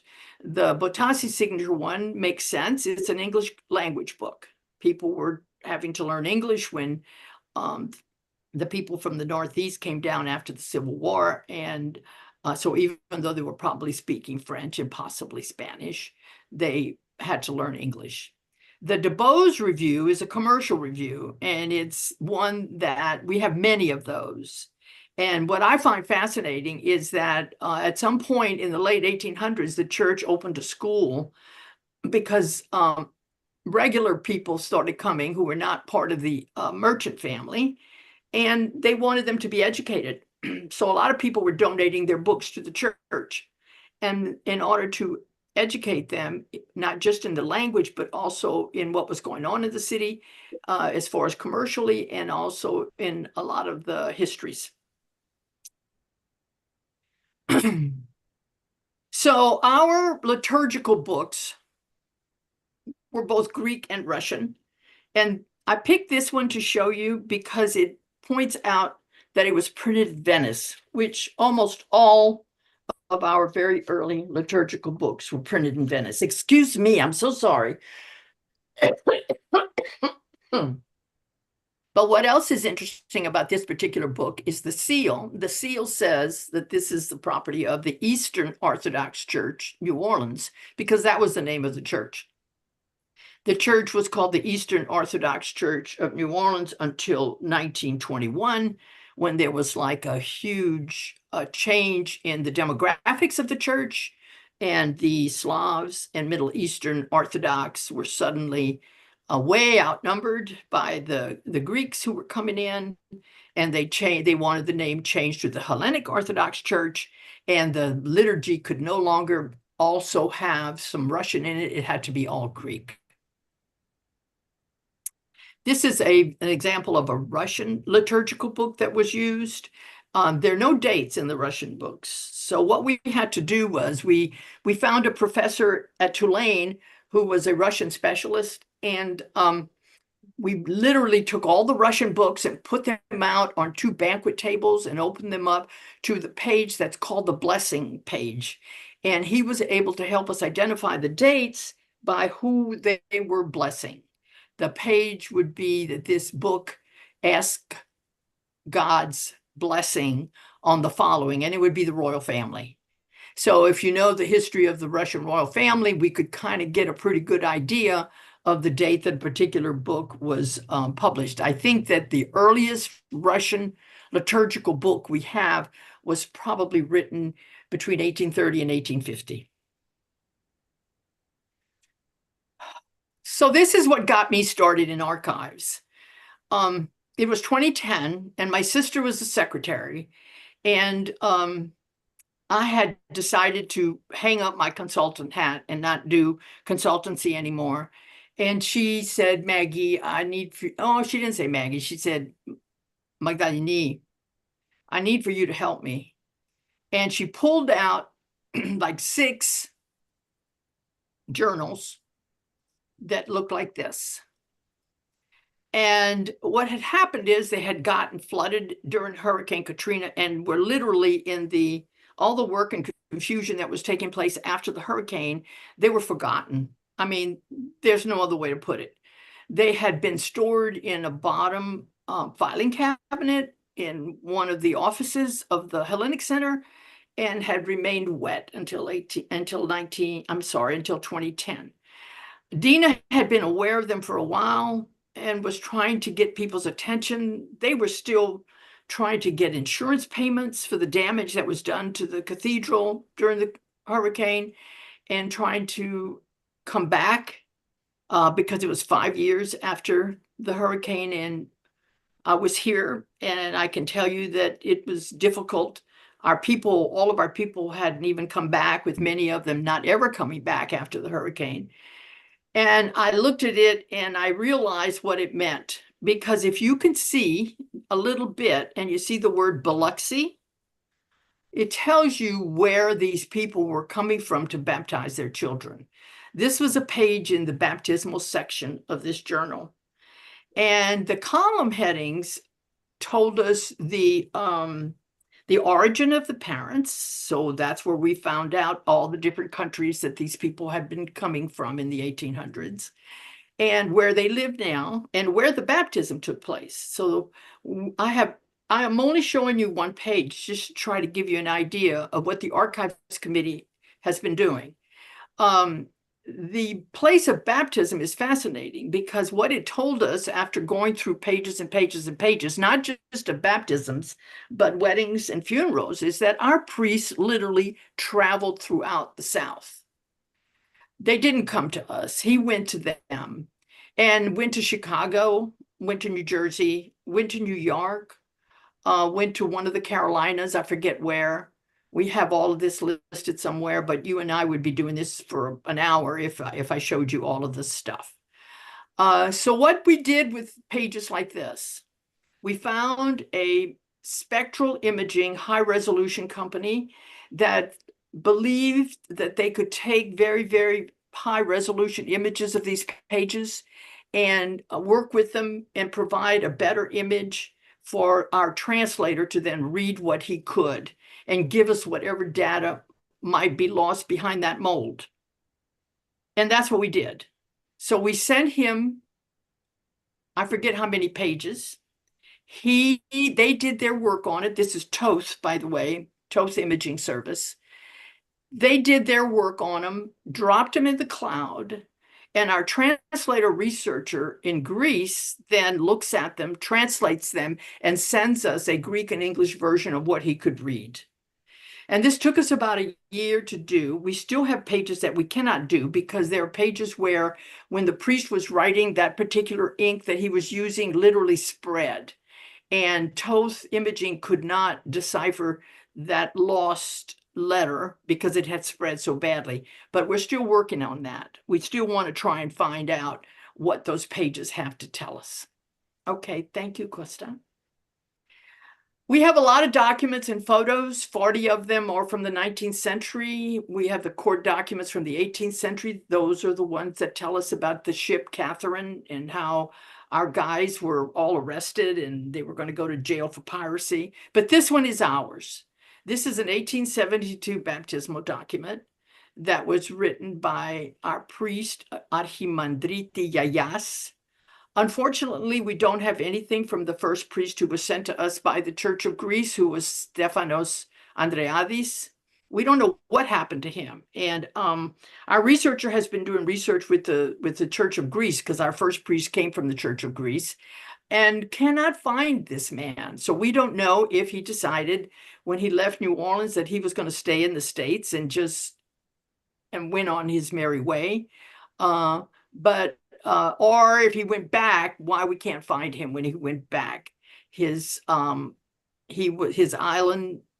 his root island was Rhodos, but he was sent to us from Syros because of the connection probably with the merchants. So this, I didn't translate this, we don't have time, but a general statement about this one little document is how wonderfully he identified the individuals by where they were from. So basically, there's a man from Kefalonia, and he is the Kefalonitis, and so on. This is the letter that was written by our guy who can't write, Andrea Dimitri, and he didn't write it. He had Gomalis, his friend from Hydra, who joined him, write it in 1802. And the next slide has the translation. So this is the English translation. My dear brother Nicola, I have 5 years since I departed from our place, Hydra Island, Greece, Ottoman Empire, with the ship of Gosol, We went to Barcelona and I was left there. And I went with the ship of Haji Tuka to go to America. But the British captured us. They took us to Jamaica and sold the ship. Since that time, I was not able to send you any news. And now I am in New Orleans and I am married with a girl. Her father is a Romios, an Athenian, and I love this lady. I believe that we will come to the Levant, God willing. Greetings to my mother, and I kiss her hand and all the sisters. And this is where we think we've discovered his real name. So Andrea Dimitri was probably Dimitrios maybe Nicholas or Nikophoros Dritsaki. This translation is by a professor who came to New Orleans to do some original research, and he got in touch with me, and he went to the Historic New Orleans collection and saw the letters, and he provided this translation. The other thing that we have, we don't have the originals, but the patriarch allowed us to make copies and take pictures, are 20 patriarchal letters. And the patriarchal letters started in 1880 because we were under the Church of Greece, and then the patriarch apparently took over all of the diaspora churches. And the letters, this particular letter right here is very, very interesting. It's dated 1882. And we have a new priest who was sent to us by Patriarch Joachim III. And we call him Archimandriti Misael. Misael has been with us 2 years at this point. But the patriarch is also communicating with Benaki. And he asks him to please send me a list of your leaders in the church. And this is the list. This is the list that, and if you see, each one of them actually signed their name on this particular letter.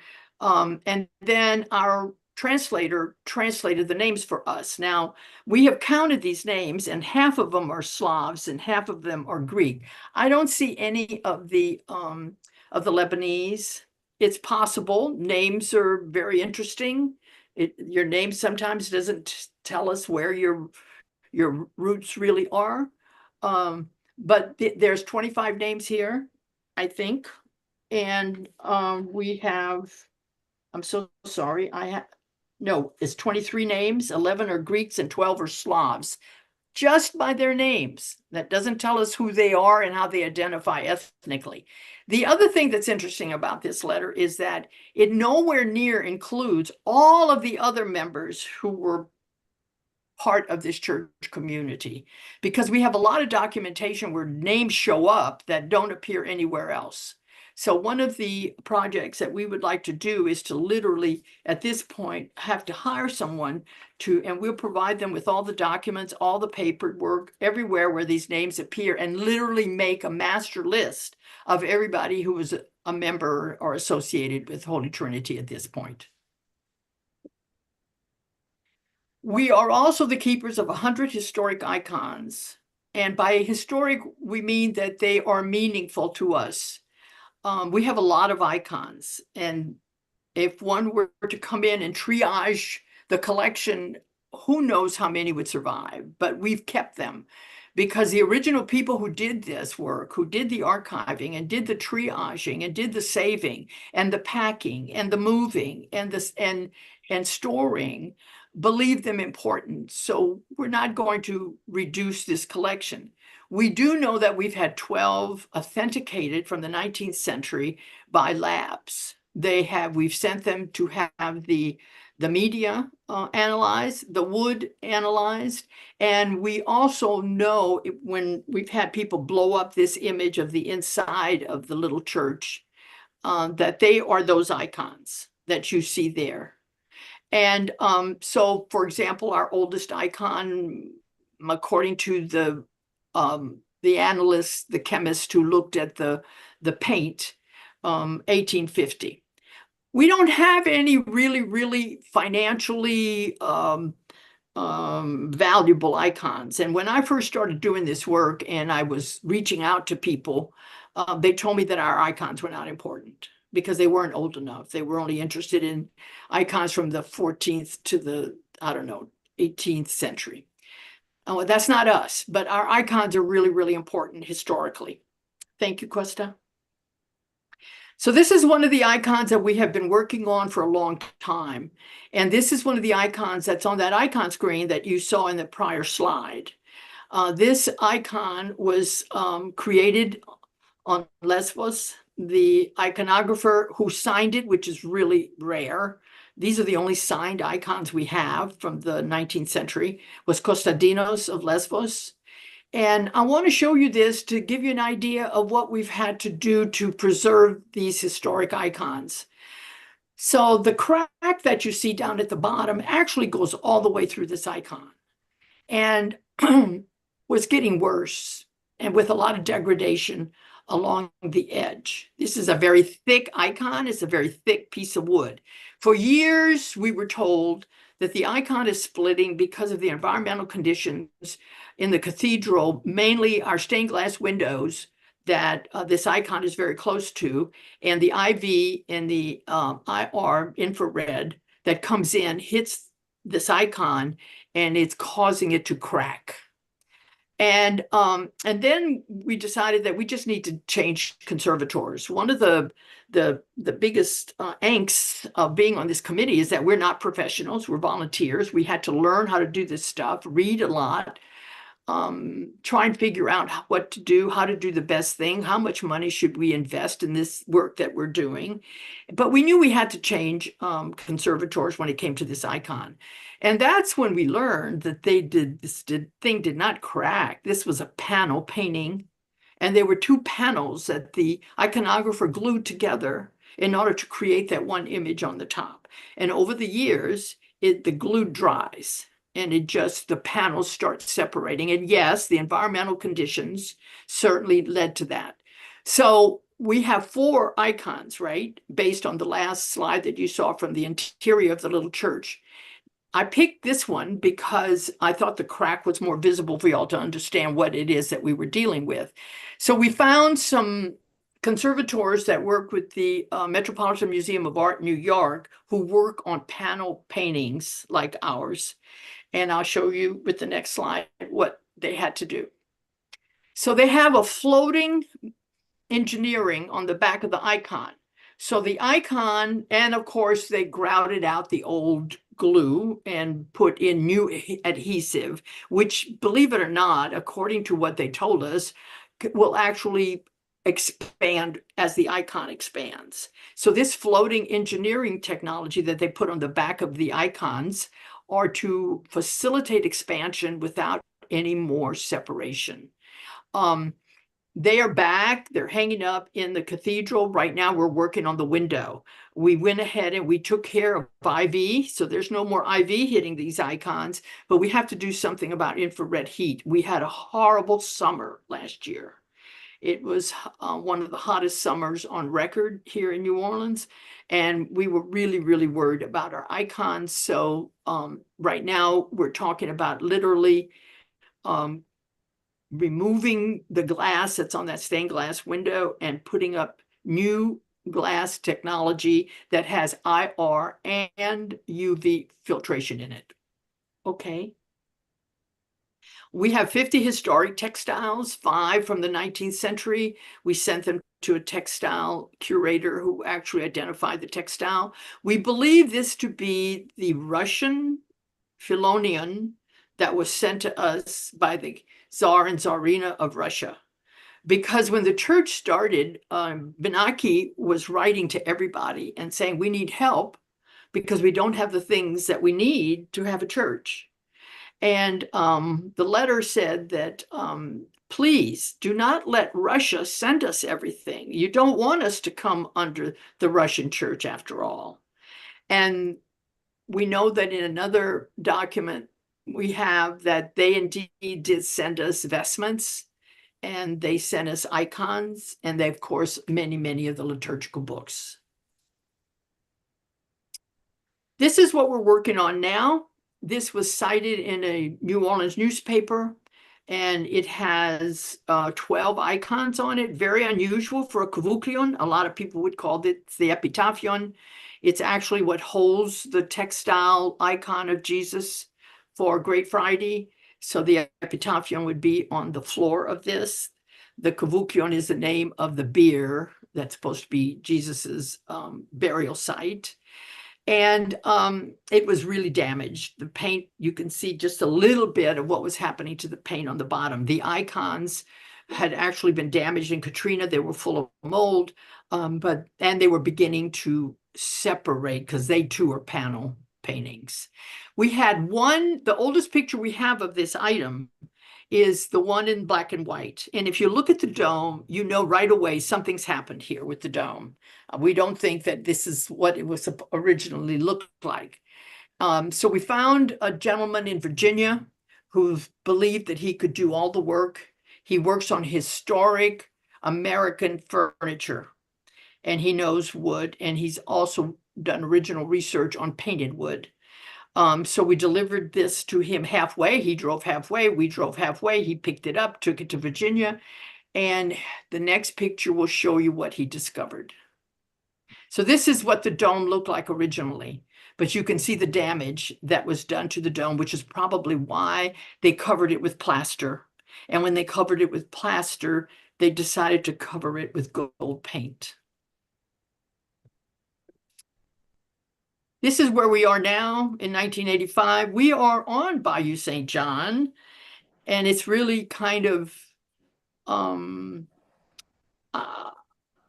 amazing coincidence that just up the road from where we are is the old Spanish fort, which the Spanish built in order to protect the city from the encroachment through Lake Pontchartrain, which is where one of the New Orleans ports was at the time. And we believe our guy, our Miguel Mihaly Dragon, probably helped build that Spanish fort under Galvez. Thank you very much. I'm available for questions. Maggie, we'll get into our joint discussion in a second. I just have a couple of questions for you. You use the terminology Illyrians, which is very unusual, quite frankly. Most people say Albanians, but why did you use the word Illyrians? I'm just curious. Well, can you imagine what I felt like? I thought I was an educated person, and I started reading all of the documents and stuff that I found, right? And there it was. There it was. It was in the Times-Picayune of the day. Illyrians in New Orleans are asking this priest to come down from New York to baptize them. So it is an old word. And Alex and I have talked about this many, many times. There was a kingdom of Illyria. I don't know which century, 4th century. No, I don't know. That was ancient. It wasn't exactly. That's so that's why I'm asking a question, because it's very unusual. I know. It's very unusual. Well, here the only answer that I have for you is that there were human beings who continued to call themselves Illyrians. And it was used in and they were doing it, because I doubt very seriously that the New Orleanians were doing it when they called themselves that. I'm not sure. I think that's a Western term. I don't see that. I don't see people who are coming from Epirus or from Albania would use that terminology. It's a terminology that's used more now. But at that particular time, I'm not sure. Well, it was, Louis, and let me give you another example. Yeah. So the newspaper at Montpellier covered the first liturgy in New Orleans. Okay. And in that description of the liturgy, they used the term Illyrians. Really? Okay. Interesting. Let me ask you a different question. On the icons, these icons are in. You mentioned one icon that was painted by someone from Greece. Are any of these icons Russian or Slavic or anything of that nature? Yeah, we have two Russian icons that were sent to us from St. Petersburg, and then of course the ones that we have identified. We know the one that you saw. We know that this one was definitely Greek because he signed it Lesvos. Konstantinos of Lesvos in Greek. Mm.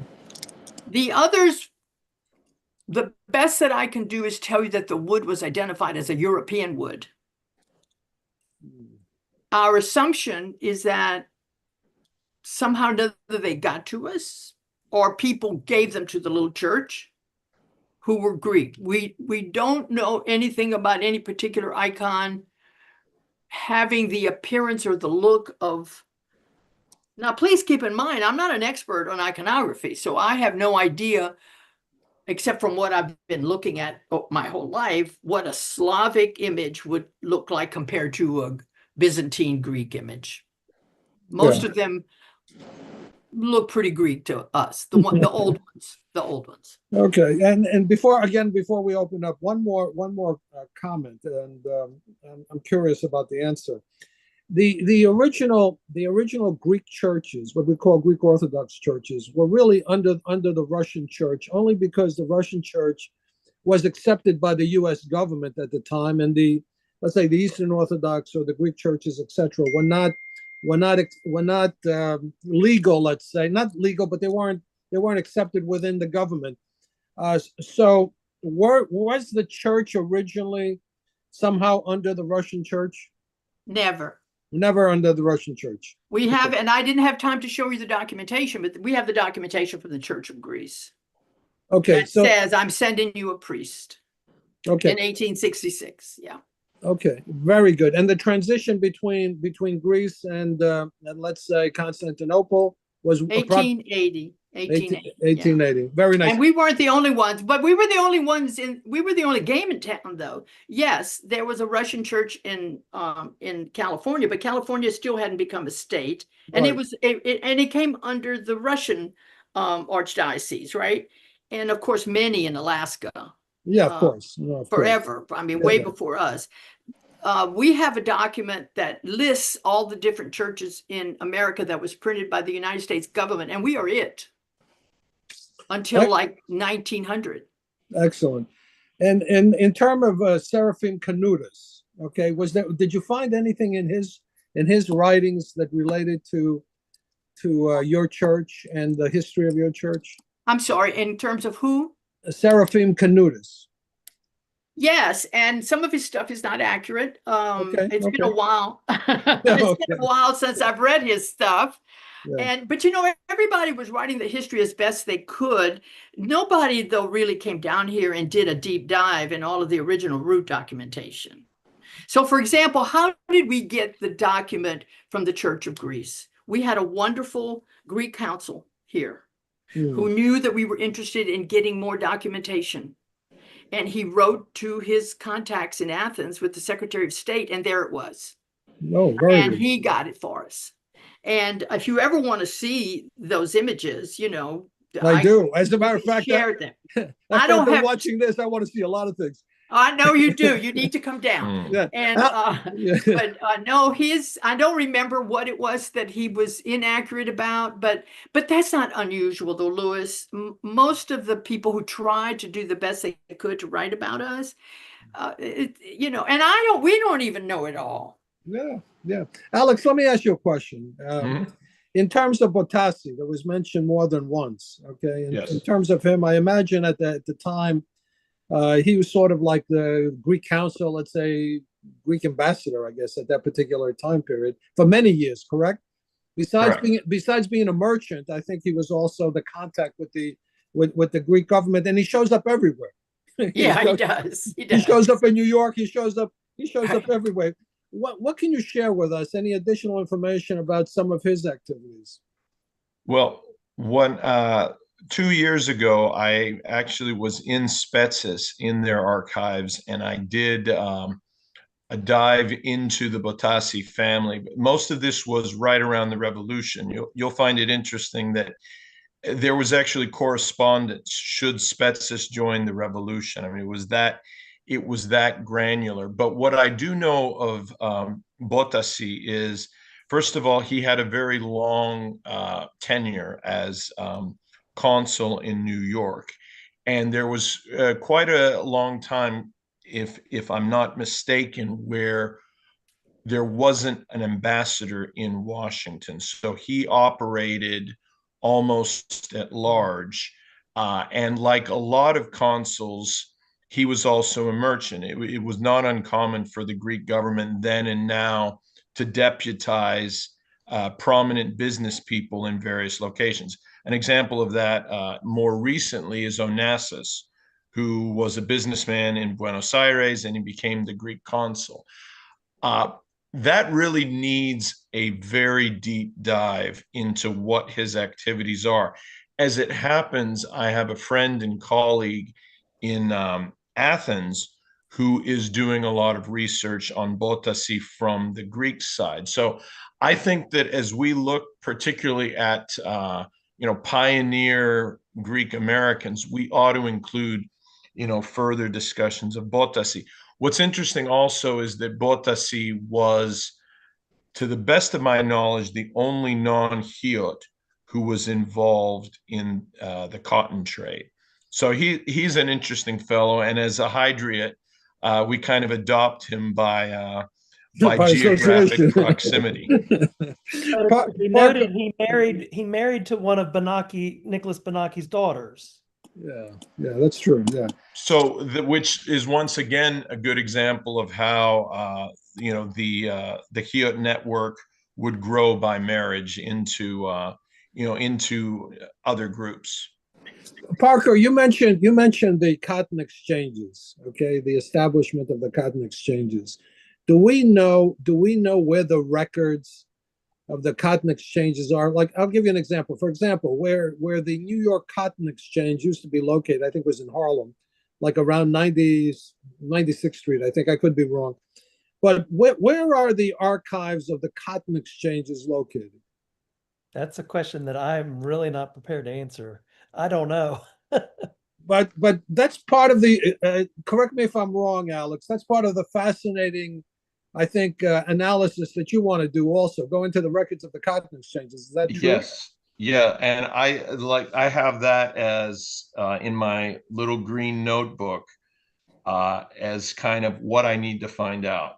So I think, and one thing to say about the cotton exchanges, there were cotton exchanges, and those were gathering places where the merchants would come together and make deals. And then they became the formal cotton exchanges with board of directors and spaces where they were really doing exchange trades. So what you see in the Degas painting is really the exchange in quotes, not so much as like, this is the formal exchange where you have price posted on the walls and the like. Does that make sense? Yeah, no, it makes total sense. I mean, in the New York Cotton Exchange, the only reason why I even know anything about it was because they were going to demolish the building and they wanted, people to renovate it or knock it down. And when I started to look in particular, and Alex would know this, Canutus's book, where they talk about the cotton exchanges, they also mention all these directors who were in fact Hellenic people. Maybe your family members were also listed. I can't remember, but it's something that we should go back into, Alex. And so, that's in the Kondopoulos book that you recommended about the Greek community until 1910 in New York. Yes, he's got a page with all of them. Yeah, that is correct. Let me ask you guys a question, just an open question. Okay, we're in New Orleans. You got these people coming in the early 1800s. Were they going up the Mississippi? What were they doing? Were there other Hellenic communities up there? What was going on? Anybody? I can say from the Agilastos, so obviously they came back after the war and then moved to Memphis and helped establish the cotton exchange there. And strangely, the 1880 census has them vacationing in Wisconsin, right? and they ended up at Niagara Falls, and that would have been via the Mississippi River, taking a trip north to cooler temperatures. AM had another nephew whose last name was Pataraki, and he ended up graduating from the University of Louisiana in, I want to say, the 1890s, 1900. He ends up in Galveston, so he's opening up offices over there. So there is some migration out of New Orleans for some of the extended family members. I see. James, let me ask you a question. What possessed you to buy the house? How did it come into your orbit? Let's say, what happened? What is the background of that? I discovered historic preservation as a cause, as a community value. I became very interested in it. I owned a cottage in the French Quarter, and I had always been fascinated by what I came to call the Bonacci House. It's a landmark. It's a very distinguished building on a very unusual plot of land. So I was always interested. The Louisiana Landmark Society, formed about 1950, was one of the loves of the Torre family. The Torre family purchased the Bonacci House after Nicholas died and after his widow lost the house at a sheriff's sale. And the Torres lived in that house for nearly 100 years. So the house was conspicuous, unusual, and I was a preservationist. And the way I explained it is, if you're a mountain climber and you have a chance to climb Everest, you take it. Well, the Bonacci House was sort of my Everest, let's put it that way, and remained that for nearly 40 years until I sold it in 2021, I believe. Yeah, right. Yeah. I see. I see. Yeah. Yeah, Lou, go to ahead. your Please. point, May I answer your question about? Yeah, please. Yeah, you asked the question about, so we have all these Greeks coming over, you know, what, and how did they move, I think was your question geographically. Well, I don't know why they would want to settle elsewhere. I don't have that information, but what we do know is where the priests went. And there were little settlements, maybe one or two little families throughout the South, throughout Louisiana even. And all the way, like even going up into St. Louis. And so whatever reason immigrants find to settle somewhere to make a living. So for example, my daughter-in-law, her great-grandfather went to this little town in central Louisiana and opened a confectionery because they didn't have one. And he figured that was something that he could do and support his family. There was a lot of that going on in the South. My question was a little bit different, but let me go to Alex. yeah, well, I can go back to that actually, Lou. Yeah, please. There was one of the things that I've been trying to find is, because I know that Greek pilots were ubiquitous on the Danube River, Right.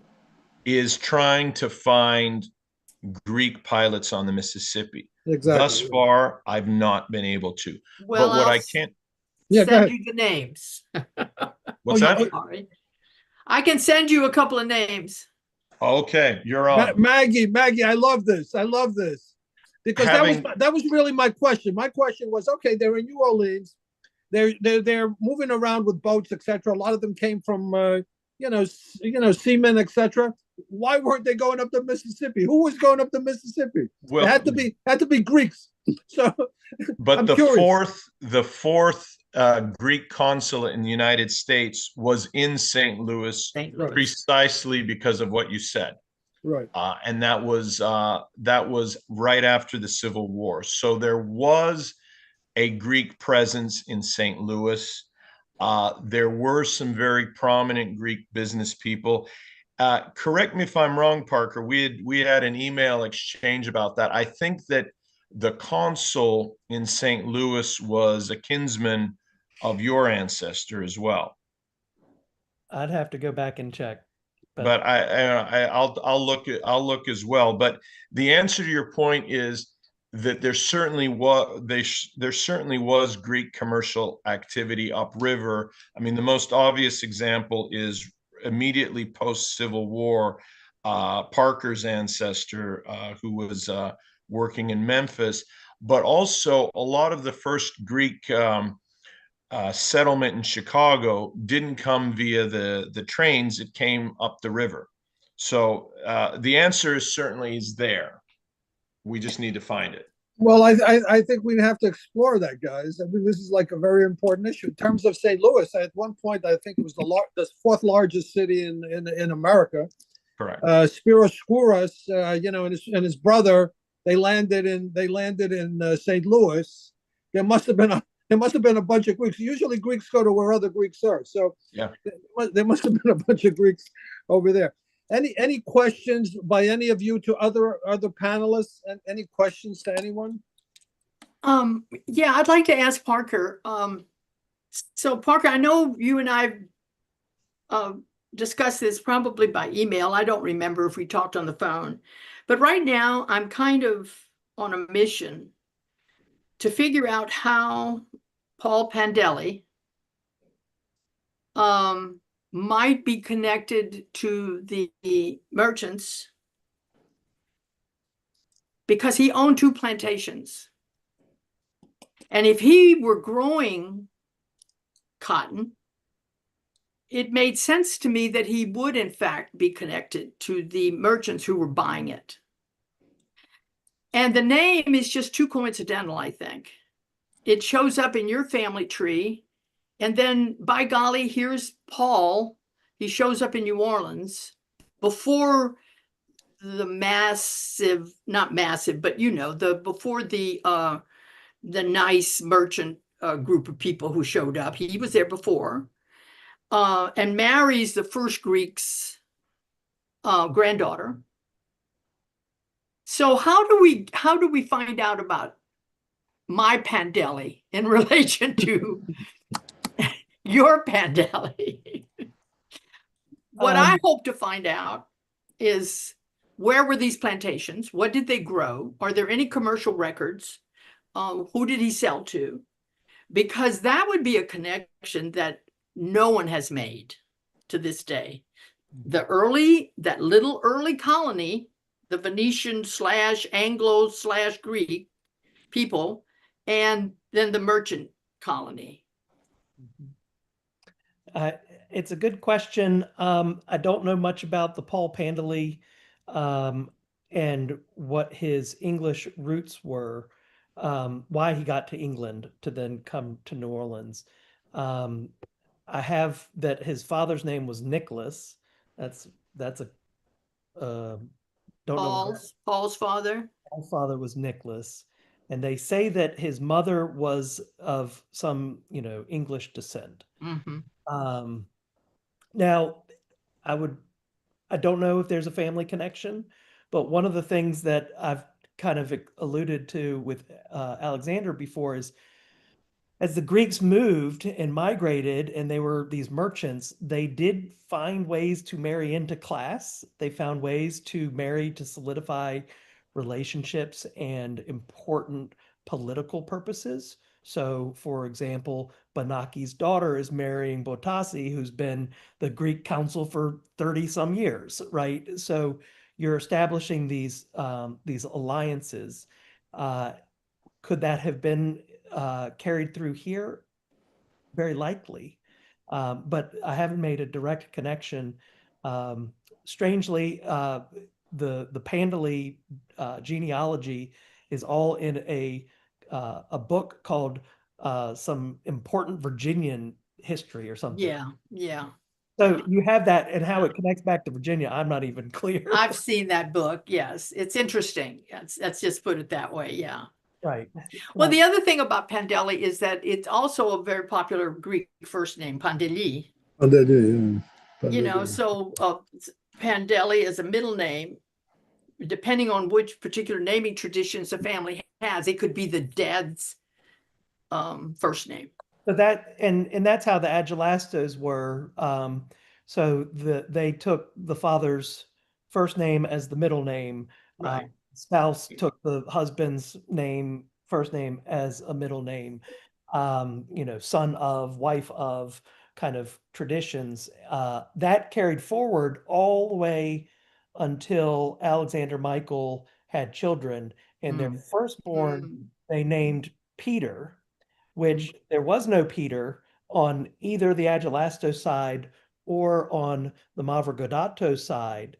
I like to think that because Petra Agelasto is the rock of Agelasto that Demeter sat on and is in the hymn of Demeter that Homer wrote, Maybe that's why they came up with Peter. But Well, I mean, you Yeah. know, being an immigrant, I know how difficult it is to use names to create history because our names are just all over the place. Yeah, but there's another way to name people besides who their father was, etc. And that has to do with the Godfather. Okay, the Godfather theoretically has the ability Has it? church Yes. to name the child. Yes. It usually doesn't. They don't want to get into a fight, but Right. it has happened. Right. It has happened. and Lou, to that point, it is interesting because all of those three Agelasto boys, they were not baptized in New Orleans. They went back to England and they were Oh. baptized in churches back in England. Oh, very interesting. Maggie, let me ask you a different question. You mentioned Lafcadio Hearn, okay, as one of the parties that they said was Greek, etc. I mean, Lafcadio, I think, if I could be wrong, Lafcadio probably ended up in New Orleans in the 1870s, I would say. Uh, uh, what did he have any association with the church at all? Because I thought he was an atheist. I got to be honest with you. He had no association with the church at all, except that he liked his Greek heritage. And I met his grandson a couple of years ago. You did? Which one? The Japanese one? Or Yes. And I asked him, and he said that he was taught by his family that a respect, you know, again, for ancient Greece, the ancient Greek thing. Well, so yeah. no, he didn't. But insofar as when you look at census data and when they look at birthplace, when they started citing birthplace in the census data, you know, then we can say that he was, you know, Greek, not Greek, but his roots were. Well, he was born in Lefkada. Obviously, he was Greek. There was no doubt about it. I mean, from that perspective, I just found the discussion fascinating, and they listed him in the census as being Greek. I don't remember it.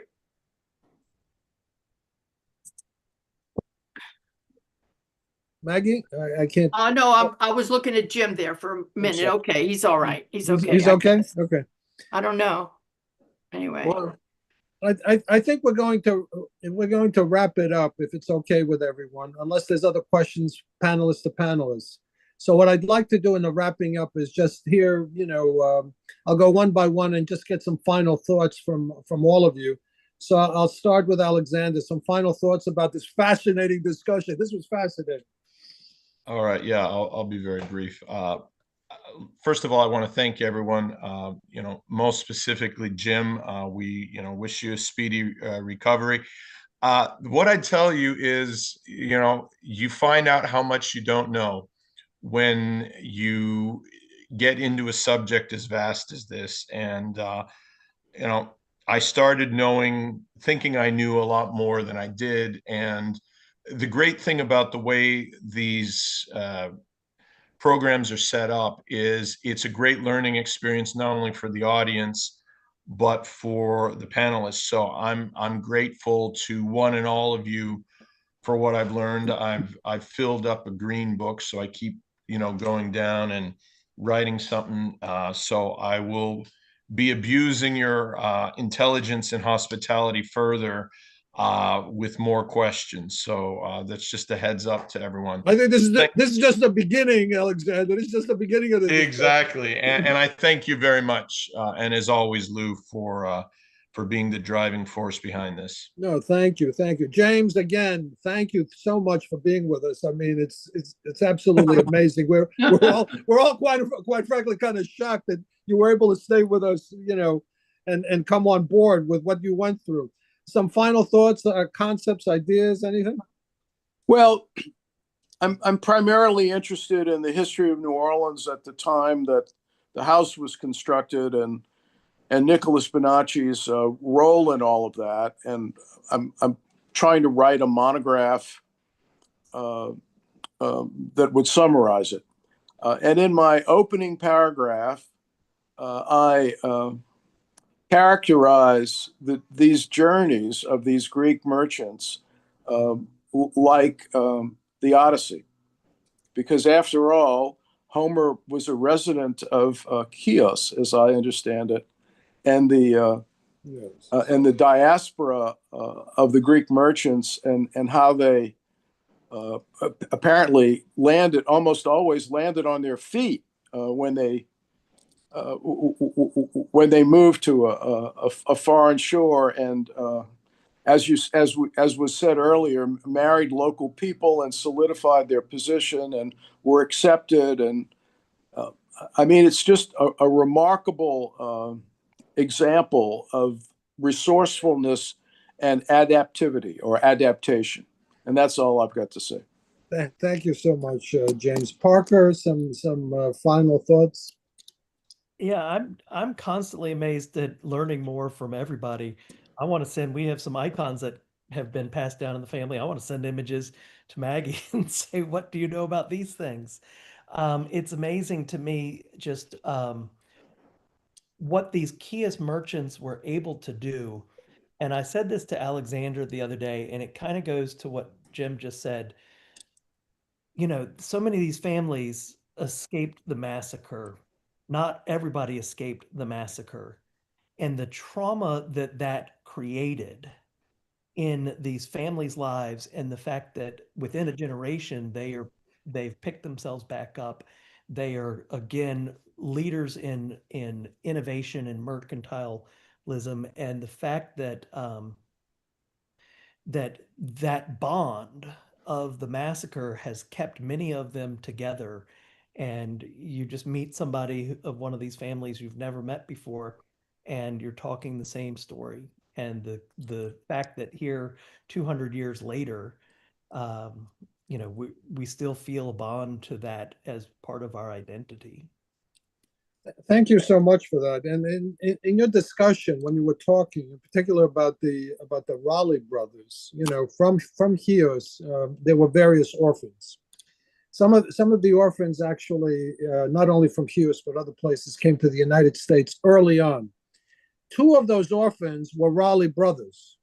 Okay, so I'm not sure if those Raleigh brothers then left and went to other places, or their families sent them to the U.S., but there were definitely two Raleigh brothers in early American history. I think from the 1830s. I could be wrong in this, but I think it was the 1830s. So graduated from Yale University and Harvard. Yeah. One of the most esteemed educational institutions. Yeah. Thank you so much for that. Thank you for giving us that whole background and that history. All of you have opened up my eyes today on a lot of different possibilities of what we can do going forward. Maggie, your final thoughts for the day? I just want to remind everyone that we are a nonprofit and all your donations are tax deductible. I'm so fascinated by the Lafcadio Hearn thing, and I want to. Well, I got that. And I want to explore that. I want to explore that a little bit more. If I'm not mistaken, his home is also a landmark. Am I wrong? Where he lived in New Orleans, or no? Well, Yes. yes, and he's very, very popular because of his cookbooks that heralded and celebrated Creole cuisine. And every time they talked about him, they would bring up his Greek mom. So that's why he's on my list. It's not that he was a member of the church or anything like that. Yeah, what I found fascinating about him, besides obviously his writings in Cincinnati and in New Orleans and West Indies and in Japan, was the fact that he's considered by some people the foremost 19th century documentarian of the United States. Okay, yes, that's what fascinates me. And as a matter of fact, his writings on African Americans post-Civil War are some of the most amazing original documents. Right. And some of his writings actually affected one of the only times in U.S. history where somebody got reparations for being a slave.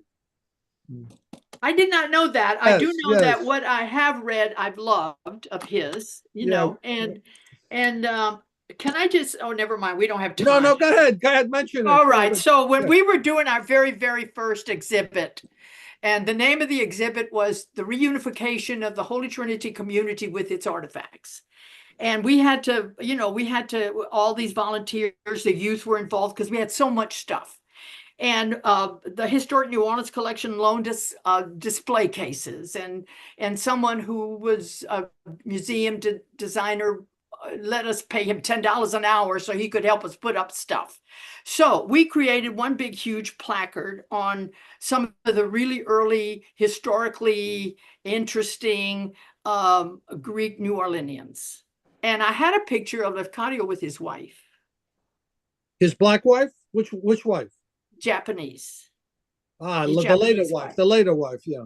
Yeah. And someone took the picture and cut her out before I could put it on Are you the serious? display placard. You know his first wife was African American, right? Yes, but I've never seen that picture. Have you? I don't think I don't know if there's a picture like that, but that's a fascinating history, which is a separate kind of discussion. Anyway, Yeah. I am so fascinated by what we discussed today. And Alexander, open up your mic a second. Alexander, I'm so thankful to you for bringing us all together, and in terms of the history of what you're trying to put together, which is very fascinating. And we have to get together again.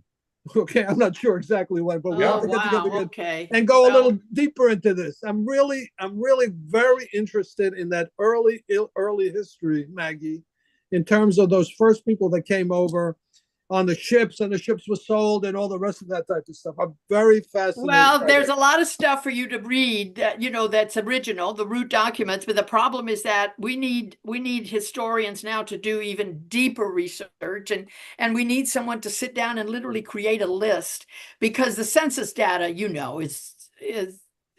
it doesn't capture half of who's there. Alexander, you have a major job, Alexander. You have a major job to do. Well, I always love going to New Orleans, and Maggie's hospitality and friendship means a great deal to me. There's a lot, as you've said so many times, that a lot of this story is in New York.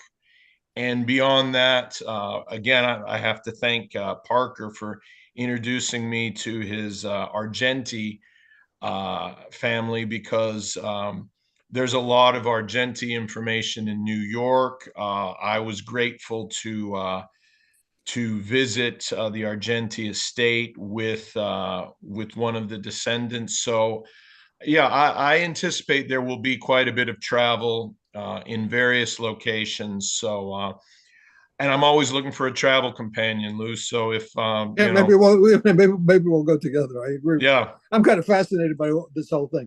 Anyway, to the participants, the panelists. I mean, it was a fascinating discussion.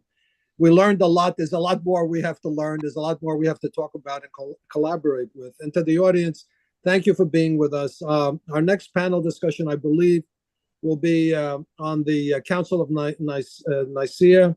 This is the 1700th anniversary of that first council.